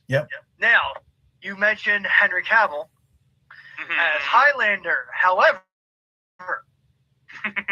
direct to Amazon, and I'm a little disappointed it's direct to Amazon, but it's an Amazon Studios, is, nope, you're not my computer, Voltron. Catalyst Game Labs That's right. has a Voltron RPG in the works. And I'm hoping for that by maybe second quarter 2026. But it sounds like they have pretty good progress. They're doing two versions. They're doing the one based on the newer Netflix series and one on the 80s series. Of course, that's Voltron Defender of the Universe. Of course, that's the one I'm going to be getting. That's the classic.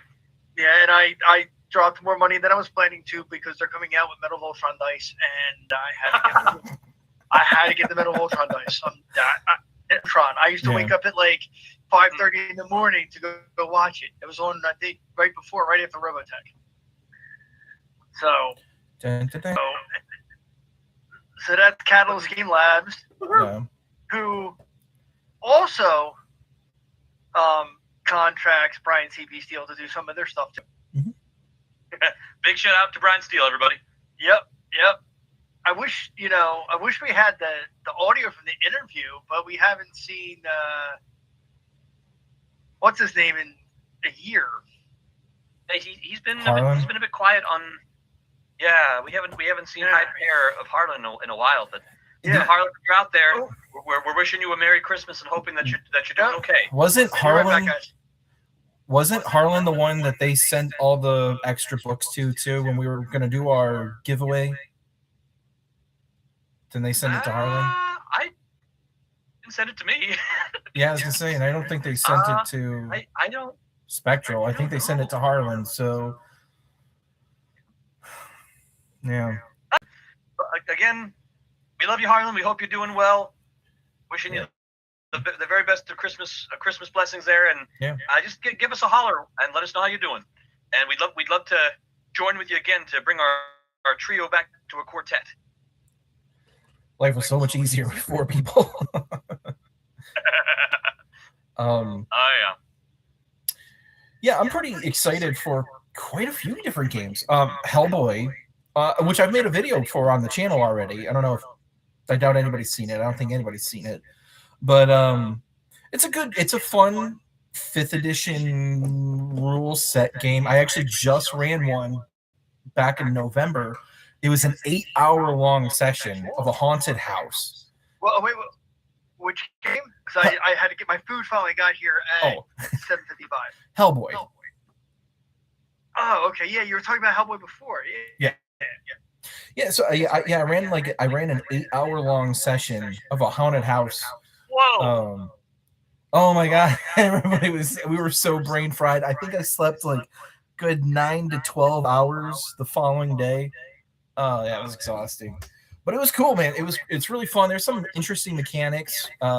Testing it out. The magic system's kind of whack, but there's different features to it that really helps overcome its shortfalls. But it's really fun. It's a really cool system. And one of the things I was wanting to do was get my hands on the ghost hunting everyday hero stuff and then do a side-by-side comparison and do a video about that. That was one of my game plans for this. But they've got 2 books coming out. Punch Nazis, which is an adventure book. And then they've got one, it's what creeps in the night or what crawls in the night. It's a monster manual. So I've got that one backed. I'm supposed to be getting those pretty soon. But next month is a game that's kind of near and dear to my heart. It's one of the things that got me into podcasting, and that's Valiant. Green Ronin's finally releasing their Valiant Adventure RPG. And I've been a moderator with them doing their Atomic Tank and posting Valiant content on there to no one cares. But it's been cool. It's just kind of working on that. I'm working on some adventures. Once I get the book in my hand and I know how to do the conversions from 3.0 to 3.5, I'm really looking forward to just cranking out adventures for that game. I've got a Christmas adventure that I've been kind of outlining. I've got a undersea adventure with the Armorines. I've been kind of outlining that too. The downside. So, you guys were around for the 32X, right? The Sega the Sega 32X.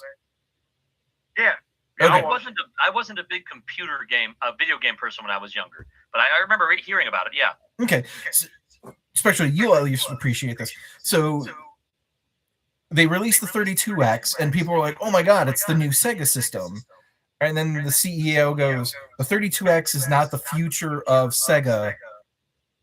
It's the Sega Saturn." Right? So they released this half step for the Sega Genesis right in between the actual big console. And so that's what's going on in January, is that they're releasing 4th edition into Kickstarter. So it's like people are like, well, why do I want a 3.5 when 4.0 is coming out? So, you know what I mean? So it's hard to get that people interested in the Valiant when they knew, and a lot of people already kind of knew this was coming because Green Ronin did this with 3rd edition. From 2nd to 3rd, they released DC Comics Adventures, and that was the leap into it. And so people bought that, and they're like, "Oh shoot, it's 3rd edition." Well, then they announced Valiant, and so people were like, "There's another edition coming out. I'm just gonna kind of sit and wait. Let's see what happens." And then, sure enough, I think they announced 4th edition 2 months ago or something like that. I think it was about 2 months ago. And so a bunch of people are like, "All right, cool. I'm just going to back that. I'm not going to pre-order this Valiant game because it's only 3.5. You know what I mean? I'd rather just get the next edition." So that's my life. Yeah. But I'm still excited for it because I love Valiant Comics, and I've been hoping I can get more comic book fans on board with it.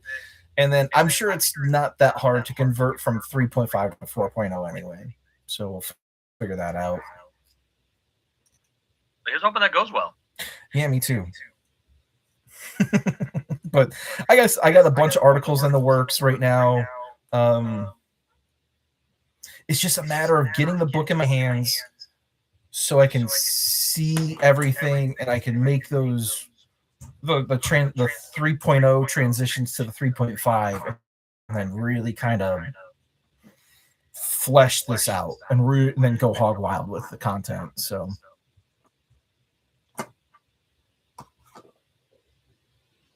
but that's what's going on. Any other big RPG news that's coming out? Other than, well, I was gonna say you were gone when we were talking about the Godzilla one. I don't know if you saw that yet. And, no, just wanted to give a big shout out to the Cosmere RPG that was released this past summer.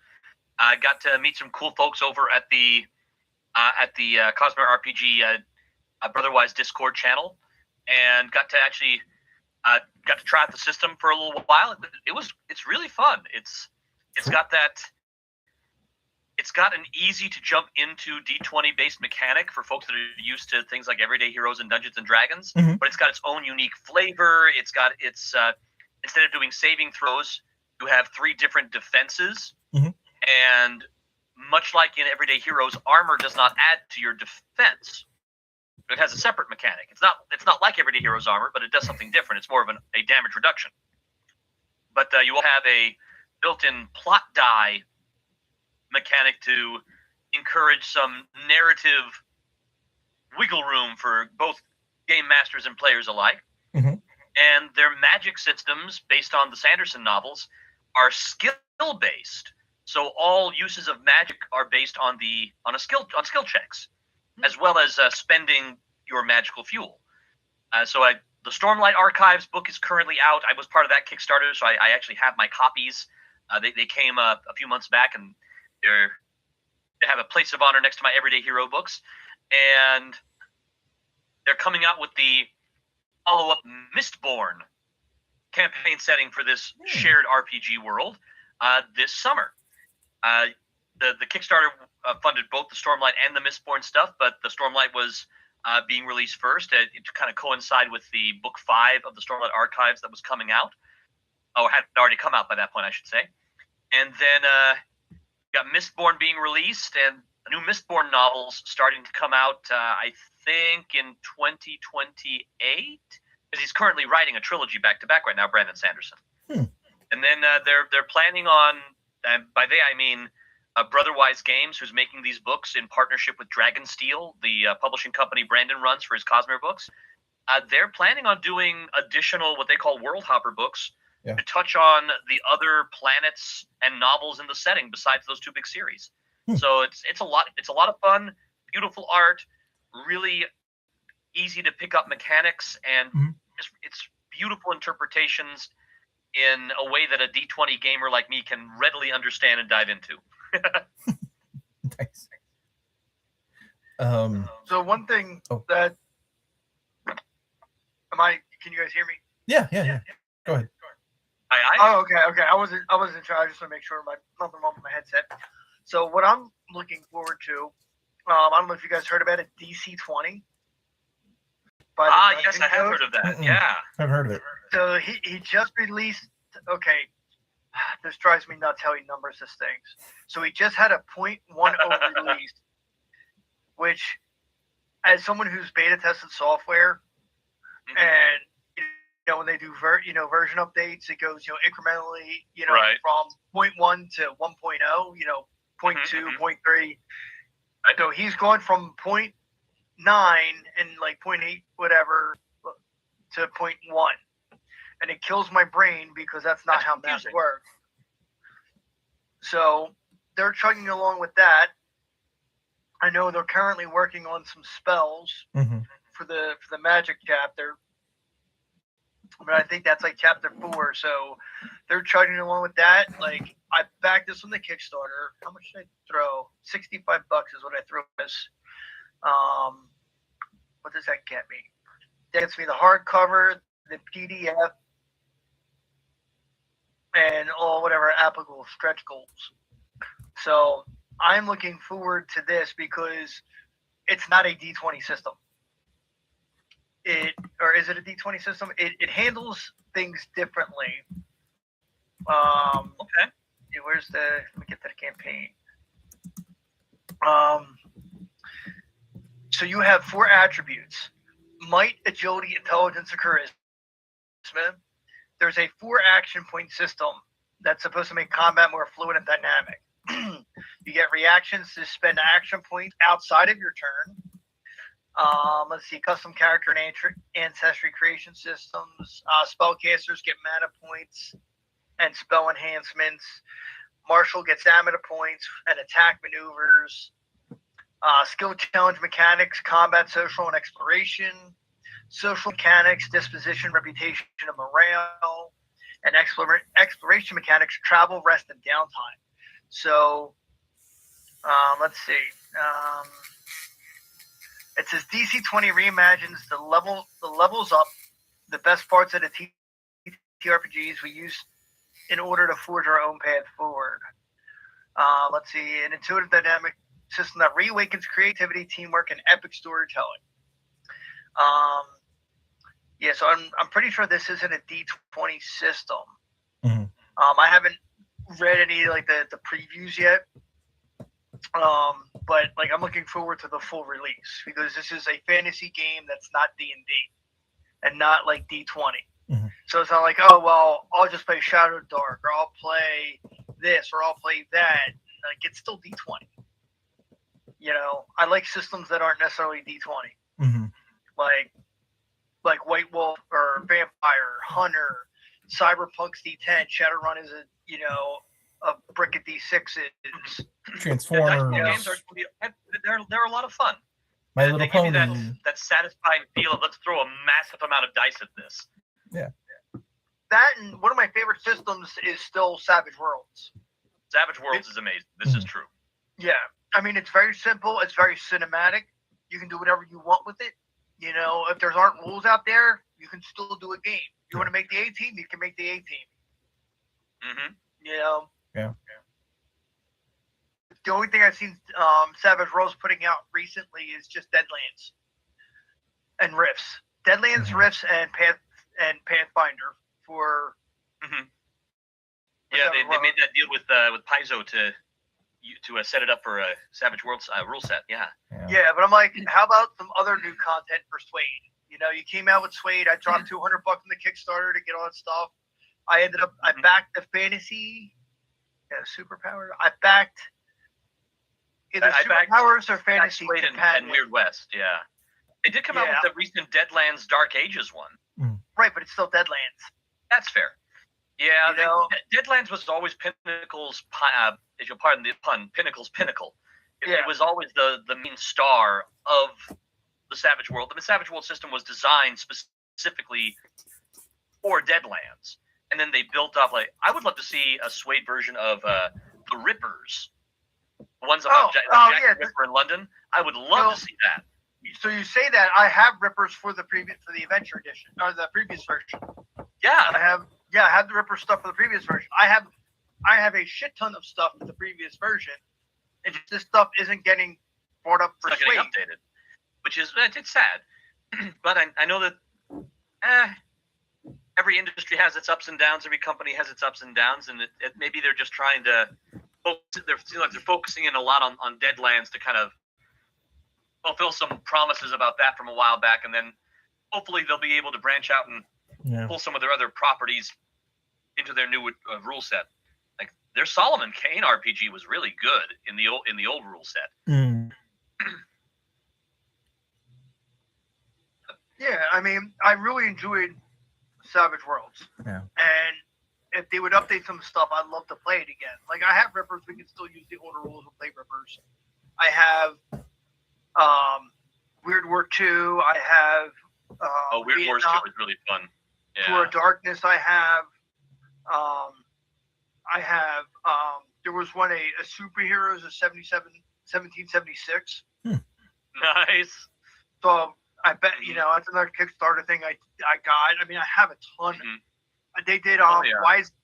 Wise Guys, which is like a mafia one. Cool. And come to think of it, I think they made a bargain with Wizards way back in the days of 3.5 edition. There's a 3.5 edition rule set for Weird Wars 2. Really? Yeah, the core book of that is called Blood on the Rhine.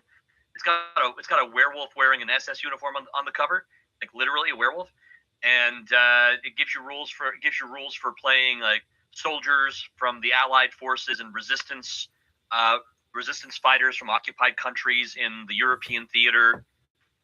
And then there were supplements for fighting in the Pacific theater, supplements for the North African campaign, and there was also a supplement. It was a supplement that was literally just a collection of campaigns and adventures from across the different areas of combat. And yeah, there was a lot of fun stuff. And they adapted the lore about magic in the Weird Wars to D20 in a very fun way. So yeah. I know another thing I'm looking for that was on Kickstarter, Delve version 3rd edition. Mm-hmm. So there's an indie developer, an indie game maker, Broken Rat Games, and it's basically him does like everything. I think his wife might help out with some stuff, but he's like essentially a one-man show. And he's got a bunch of games. He's got one called The Ruin, which he's going to be doing 2nd edition this year, but it's D100 or D20 or 5e based rules, and it's an apocalypse game. It's not like zombies happen. It's like apocalypse survival. So the apocalypse has already happened, and you have to survive. Like there's rules to build a camp or a base, mm-hmm. And then grow it and like recruit people and stuff like that. So he also has one called Ghost Ops, which he's going to be redoing that one because he put out the original edition and a 2nd edition. I usually back his stuff for the most part because he's an indie guy, and not everything I play or is even that much interested in. Mm-hmm. I want to support him. I'm also a mod on his Discord. Huh? So, but Ghost Ops, you could be a military unit, you could be a PMC, or you could be a joint task force. And there's rules for all that in there. You want to do covert ops, you can do covert ops. You want to do something else, you can do something else. So on his Discord, there's a guy that's been running it for some friends, which now they're on holiday break, but then he ran like solo stuff for his wife. And he comes up with some of these great stories for his things. Let me see where there it is. GhostOps.com. What did he do? What's this one? Oh, okay. This one guy, not him. Someone running the Ghost Ops. He had just finished with the mini arc with my wife. Her PC and NPC captain got arrested during transport. The convoy got hit, and she woke up in an NIS facility. She was questioned and tortured. The torture in question involved a roll of cloth and ammonia monosulfide. She held out for a while, but started talking to buy time. Then her interrogator threatened to have her dog killed. Her captain showed up and saved her. They hacked the NIS servers to find access logs for the NIS satellites. Then GTFO'd, got the data to the ICO. She got her life back, and low-ranking government officials started disappearing or turning up dead. But he gives like a mission debrief after he runs with his friends and stuff. And some of the shit is like wild that he's been running. So if you like military-esque games, modern, obviously modern day, whether it's covert, whether it's actually, PMC, military-based, or you do like some kind of joint task force, it's got what you need. So that's a pretty good game as well. Delve is a fantasy one that takes place like on an island. So that should be out probably in February. And then, like I said, he's got a couple other Kickstarters that are coming down the way. But if you guys want to support indie developers, Broken Rank Games on Drive Through RPG, you can search the same thing on Kickstarter and see some of the past Kickstarters. They might be under the old business name because he changed it when he moved. It was I forget what the old name was now. But that's my memory of a goldfish. Sounds pretty cool. So on some bittersweet news, I guess, Greater Than Games is shutting down their operations. And right now, their Sentinel Comics RPG is on deep discount. It was really cheap on Amazon, but I just double checked and the prices have gone up on there. But their Greater Than Games website, you can get the core rulebook for $10. You can get the deluxe core rulebook for $15. You can get the starter kit for $6.99 or $5.99. You can get the game the moderator kit for $10. They've got, it's called the Guy's Book, but it's essentially a comedic superhero rule set for $3.99. You can get a dice set with a bag and dice for $4.99. Then they have like a handful of pre-printed adventures for like less than $5. Wow. Yeah. But they're shutting down. Yeah, they're a casualty of the tariff situation. Apparently they don't know how to negotiate. They can't figure out who to move to different printers, whatever their situation is. But essentially they're shutting down. And so that's a shame. That's a shame. Yeah. It's one of the downsides of sending your printing out of country. Yeah. I know it's more cost effective, or it was more cost effective, but it also makes you vulnerable to any time there's changes in political relations or taxation. Yeah. So I know it's natural disasters, tornadoes, tsunamis, hurricanes, fires, things like that. So it's more expensive outright to print domestically, but in the end, it's more secure. Yep. Exactly. It also causes employment opportunities for people as well when you buy domestic. Yeah, God forbid that, dude. God forbid domestic job opportunities. I'm all in favor of domestic job opportunities, but yep. And I gave us a little shout out when I made a YouTube video a little while back. Yeah, you shared that to us. Yeah. Yes, I've started making just some fun lore stuff on videos for the Cosmere book series that I like to read. I'm branching out to other book series and making little, I say brief because they're under 2 hours, brief videos on the basics of how mechanics and different game systems are running. So far, it's just a rundown of D&D 5e and how it compares to the 2024 rules, and one video for Everyday Heroes. But I gave our channel here on Redemption HQ at Redemption H at wow, I can't talk tonight, at Redemption HQ WB here on our YouTube channel. I gave a little shout out, and I don't have many subscribers, but the ones I have are wonderful people. So I'm hoping that they'll see that and maybe drop by and enjoy some of our videos over here.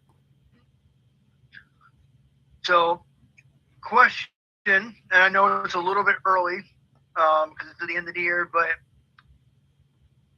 are you guys possibly going to be able to make Origins? Or is it in your potential plans for 2026? This year, I just started a new job about a month ago, so I'm waiting to see what the schedules are currently up in the air for what days are working, what days are off. So I'm honestly not sure. I would, if not this year, then definitely next year. I would love to come to Origins again, and help run some Everyday Heroes games. I signed up to run 3 games. For Everyday Heroes for Ego. Nice. Bro, what about you? How's your situation? I got to put in the vacation time. Up in the air? Yeah, it's still a little bit up in the air because when is Origins again? June 17th through the 21st. I think that's Wednesday through Sunday. And that's the one in Indiana? Oh, that's yeah. No, Gen Con's Indiana. Origins is Columbus. Columbus. Yeah. I think I might be able to, because we've been getting our car fixed up, and we're hoping that with our income tax, we're going to try to get a second car. And so at least that way my wife and daughter won't be stranded when I go down there. So, but yeah, we've got our current car getting the work done on it. So hopefully we should be good to go. Yeah, the reason I bring it up is they just had the badges go on sale back on the 15th. Oh, so, wow. Yeah. Actually, it's late. Usually it's earlier. So I got my badge, and I ended up buying the Premier badge so I could get a hotel room. Because last year, I went to book the Hyatt Regency, and I couldn't get the reservation. I called and found out that, Friday was sold out, so I couldn't book Wednesday through Saturday, leaving Sunday. So I was a bit bitter. So I called the Sonesta. I've stayed at Sonesta before in 2021. It's okay. It's a little farther, but, not bad. I got the last room in the block. Whoa. At 1:07 p.m. when it opened at 1. Wow. Damn. And I don't even know if it was actually the last room. The guy could have just gave me the same rate. He's like, I don't see anything, but let me check. So the guy it could have been he's like, this is the last room in the block. I'm like, I'll take it. Wow.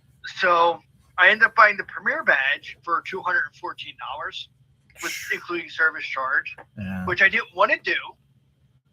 I have one of my buddies going with me, so we're going to split the extra fee for the badge because I was able to get the hotel room on the 15th and didn't have to wait till the 30th when it opens up to the public. And they've already been open to the exhibitors. So I do have a room at the Hyatt Regency this year for this upcoming Origin. So I'm thankful for that. But I didn't want to pay the extra, $114 to be able to do it. Right. So I'm a little bit bitter at that because the amenities that come along with the badge really aren't, the biggest amenities able to get the hotel 2 weeks before everyone else can attempt to. Everything else, like, I get a t-shirt and I get, squat. I'm like, it's like $200 basically they're charging you an extra $100 for the badge because the badge is now $100 to be able to book your hotel room early. I think it's kind of shitty. A little bit. But now if my other buddy goes, then, we'll split it 3 ways and it'll be like $38 a person. Yeah. That's not bad. No. But otherwise it's $56 if it's just me and my one buddy. But I'm just like, I had to begrudgingly do it, but I want the Hyatt. I've been going since 2005, with the exception of 2006, because I didn't have anybody to go with, and 2020 when they canceled it because of COVID. So, I've made every other Origins besides that. So, I'm like, the first year, me and my buddy stayed at a Days Inn, like right near OSU. And then we had to drive in every day. And then, I ended up getting the Hyatt. 1 year I didn't get the Hyatt. Me and another buddy had to stay at the Holiday Inn, which is about like a mile and a half away. The first time we walked, and then we took the shuttle bus the rest of the time. But then you're going back and forth between the convention center and the hotel. And then in 2021, we stayed at the Sonesta. So but mostly it's been the higher agency, which I like that. I like it because it's attached to the convention center. If I have like 2 hours of downtime, I could go get something to eat, take it back to the room. I could go to the exhibit hall and take my shit back to the room before my next game. Mm-hmm. It's just a big matter of convenience. True. Very true. It's nice to be able to be close when you're running games at a convention, wherever you're staying. Mm-hmm. Not always possible, but close. I mean, even PAX last year of 2024 cost me 200 and some bucks. It cost me $50 a day to park, and then the badge for all 3 days was $114 because they had them out to me. I couldn't pick it up in person, and I live here. And I still paid $200, but I had guaranteed spot both days, like literally, like not even a block away from the convention center. So that was kind of worth it.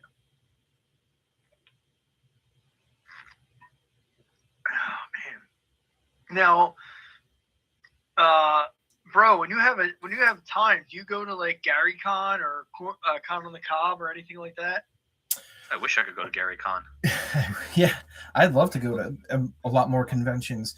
There's only we've got 2 gaming conventions that's in my city, and then I think Origins is the next closest in Columbus. Then Gen like Con's 2 the hours, next though, one, right? Yeah, it's about like a 2.5 hour drive. So honestly, I wouldn't even need a hotel. Yeah, it's not bad. I could go out first thing in the morning, just down a couple energy drinks, make sure I pack some snacks, and then just book it on the way back. So I can do everything within one day. But that would pretty much be it for me. I one trip there, one trip back. That's about it's worth it to me. Same with Gen Con. Gen Con a little bit faster because I can hit the turnpike and zip out there to Indiana. I think within it's about an hour and a half drive. Really, Indianapolis only an hour and a half from you? Yeah, turnpike. Yeah, because I can just zip on there. I'm not that far from the turnpike entrance, so I could just and then I'm gone. I mean, granted, it would cost me probably a good $15-20 there and back. Like 20 each way. That's not terrible. No, that's not terrible though. Yeah, not too much. The tolls for me to come out one way is what's the tolls? Like I think almost $50 one way. 40 something bucks. Yeah. One way. I'd have to log into my Easy Pass and see. Yeah, I would have to double check because I think Pike passes and Pike or toll booths have gone up since the last time I've been on them. So, I mean, it might be closer to 40 for me too, but whatever. I mean, I'm coming across the complete from one end of my state to the other into West Virginia, and then 2 hours into Columbus. Yeah. For me, it's a bit of a hike for me from this part of Virginia to Columbus. Yeah. But I've got some family up there, and I've got good friends. I've got 1 or 2 good friends up there, so always nice when I can get up there to Ohio. There's a whole lot of nothing in Ohio. Coming from Virginia to Columbus, there's a whole lot of nothing. So it's a long drive. Yeah. I mean, for me, it's 7 hours, and then it's got to be like what, 9 hours for you? Yeah. I remember last Origins, I carpooled with another one of the GMs, and I had to be back on Sunday. I had to leave like wee hours of Sunday morning. Because I was still teaching full time, so I had to be and I was doing a subclass, so I had to be back,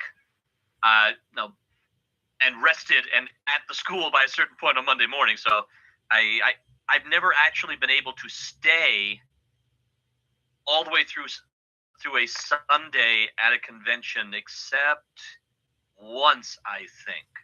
But it was a wonderful experience at Origins. I would love to be able to stay all the way through one of these days, but yeah. Yeah, I know we never stay Sunday. We leave 4 a.m. Wednesday morning. We get in about 11. And we probably leave somewhere between 7 and 8 Sunday morning to come back. Yeah, the hotel's already $900. You know, Yeah. for 4 days. That's the other Wednesday ticket. to Saturday. Yeah. But yeah, I would love to do Origins again, if not this year, then next year, and by then hopefully we'll have Intergalactic Heroes and Everyday Arcana out and get to run a couple of all sorts of things. Oh yeah. And when that happens, at that point I'll have ordered or gotten my hardcover books of both of those. If those are both out by not this but next Origin, so my suitcase is going to be mostly my manuals. Oh no. Oh yeah. Always leave room for deodorant. God, man. Always leave room for deodorant. Always. See, my allegiance is kind of split though, because for me, it's like if I were to go to Gen Con or I'd go to Origins, and I was gonna run, I may run the Valiant stuff.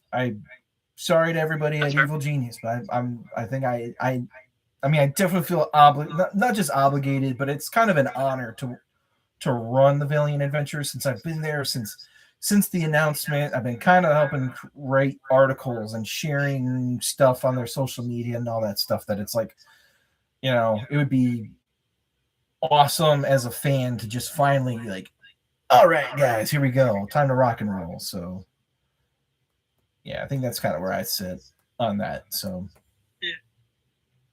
I checked the tolls. It's probably about like $37, $38 one way from me to Columbus. Oh, okay. Well, that's with Easy Pass. That's not get billed or anything.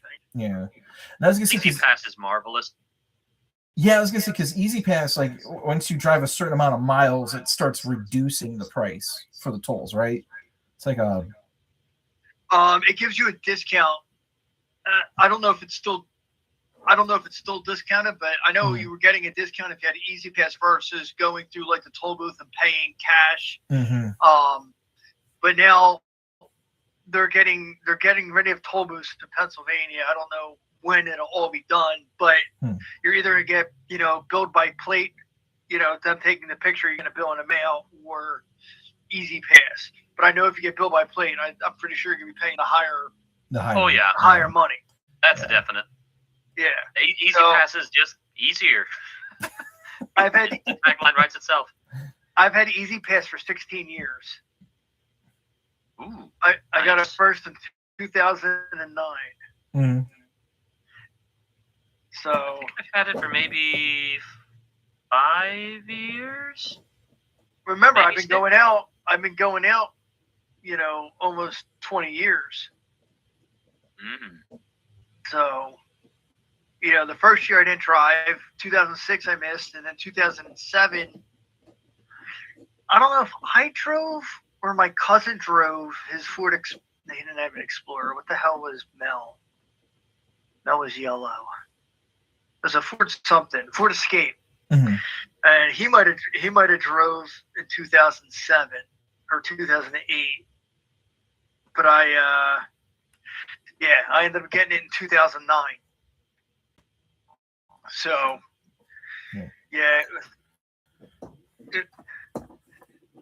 I think we took his Escape out in 2007. So I think 2009 was the first year I drove out. I think he might have drove it. I think we might have taken his Avenger in 2008 when we drove out. And then I started driving in 2009. So I mean, Easy Pass, long time. Makes life easy though. There you go, guys. Pro tip: get an Easy Pass for your role playing experiences. I'll tell you what, if I hit the Powerball tonight, I can, you know, you guys get some time off. We can finance I'll finance the different conventions we can go and just do the podcast from the conventions. Dude, yeah, and we can If my work actually, schedule agrees, and then actually post the content too. Yes. Like Harlan, at least give us the audio file so we can, post what we, post Brian's interview.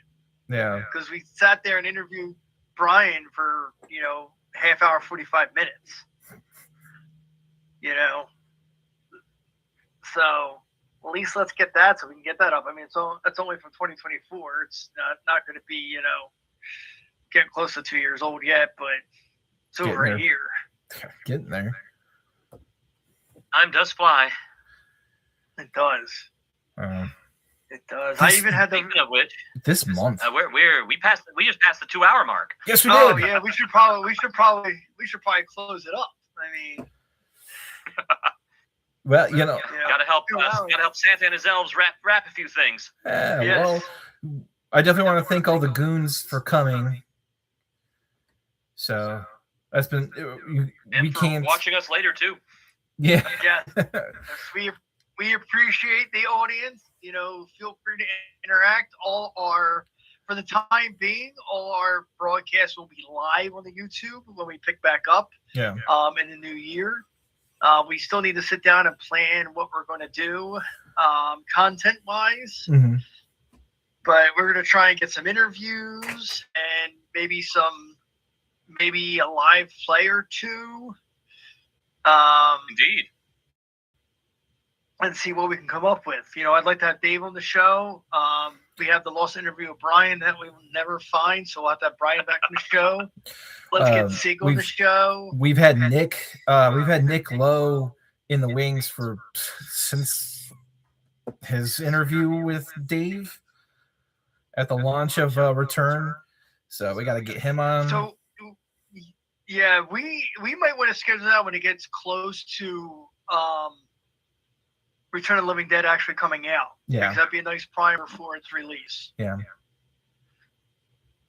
So we can get him on. Let's put word out to Henry Cavill's people and Eric Roberts' people and see what we can do there to our little podcast. How many subs are we up to? Last time I checked, it was in the 70s. Last I saw, we were like 83. Oh, we were up. Yeah. Excellent. Yeah, I don't think we've lost anybody. I think we've only gained, but it's been a slow process, but that's okay. It's going to take time to develop, and we got to look at getting this on other platforms besides YouTube. Get it on the Spotify, get it on the Apple. Yeah.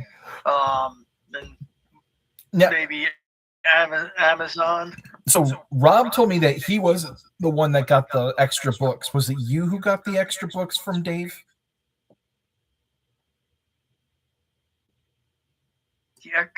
Which extra book? Because we were going to give away some books once we hit about 100 subscribers. Was it you or was it Harlan who got those? I don't know. I didn't get extra books yet. Maybe was anybody actually sent extra books? I thought one of you guys got sent because I never got the care package. You guys did. So yeah, I never got sent the shirt. I never got sent any extra books for giveaways. I never got sent any of that stuff. Well, the books that we were sent weren't for giveaways. They were for us. Oh, okay. That's my understanding. So, okay. I mean, what we could do is, we could always talk to Dave, like, hey, we hit 100 subscribers. Is there, something you wouldn't mind donating for us to give away? Yeah. So it must have been Harlan then, because I'm almost more than positive, more than certain, one of us got a couple of extra books, so we could send them out to subscribers with that support. So it must have been Harlan who got them then, if you didn't get them. Yeah, I didn't get anything. Okay, anything at all. So yeah. So. I told you to email Haley when you said you never got anything. I did. She has the name, my address, and everything, and she says, "Oh, when I get back to the office, I'll send you something." That was January of last year, I think. Oh, goodness Oh my gracious. god. Yeah, that's yeah. So I'm like, okay, I'm just not gonna get it then at this rate. So we'll just write it off. No offense to her. I Yeah, mean, I she's got- busy. No. Oh, That's and- sorry, and things October. were getting pretty crazy. Things were getting pretty crazy at the start of last year. Yeah, October 5th of 2024. That's there we go. So it was even longer, than January of this year. Sorry. Well, wait. When did we start the podcast? When did we start? I thought that Has it been a year already? It's been over pretty positive. It's been over. It's Oh yeah, it has to. Yeah, because it had to be maybe summer of 2024. Because last December was when we met up at PAX. Right, December 24. And the first session 0 was. Let me see if I'm going to look up that video and see what it says. We don't even know how long we've been. Yeah, we don't even know how long we've been doing this. Session 0 July was a 18th, year. 2024. So it's been almost a year and a half. Yeah. Yeah. July 18th. Wow. How about them apples? Time flies. Yeah. And on that note, we should probably go ahead and yeah, you need to get round flying it out. because you got to go to. You're going to midnight mass, aren't you? Yeah, you're in church choir. Yeah, you need Jesus, dude. You should hear this guy before the show start. Oh my god. Oh my god. I mean, Dude. things that come out of his mouth would make sailors blush, and I know plenty of sailors and Marines. Uh-huh. I mean, if you guys ever see, Dude, if you ever see Full Metal Jacket and the drill instructor, man, I thought he was colorful. Oh, you guys are a bunch of kooky characters. I love you. You two and everybody at home have a very Merry Christmas and a Happy New Year. And looking forward to 2025 and more podcasts with these. That's right, 2026, because I'm lost to time. Looking forward to 2026 with more podcasts here on Redemption HQ with these wonderful people, and on popping some more stuff over on my own YouTube channel as well. Y'all take care.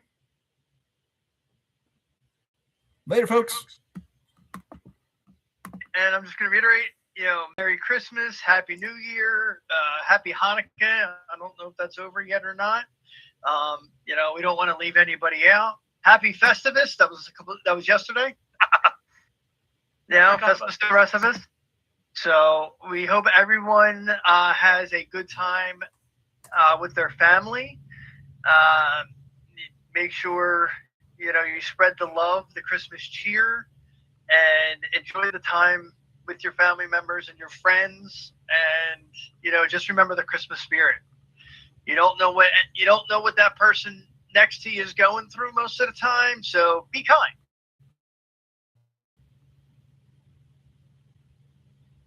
Or don't steal their wallet. I'm just kidding. Just kidding. Just kidding. You folks have a wonderful, wonderful holiday. Guys, I'm looking forward to seeing you next year.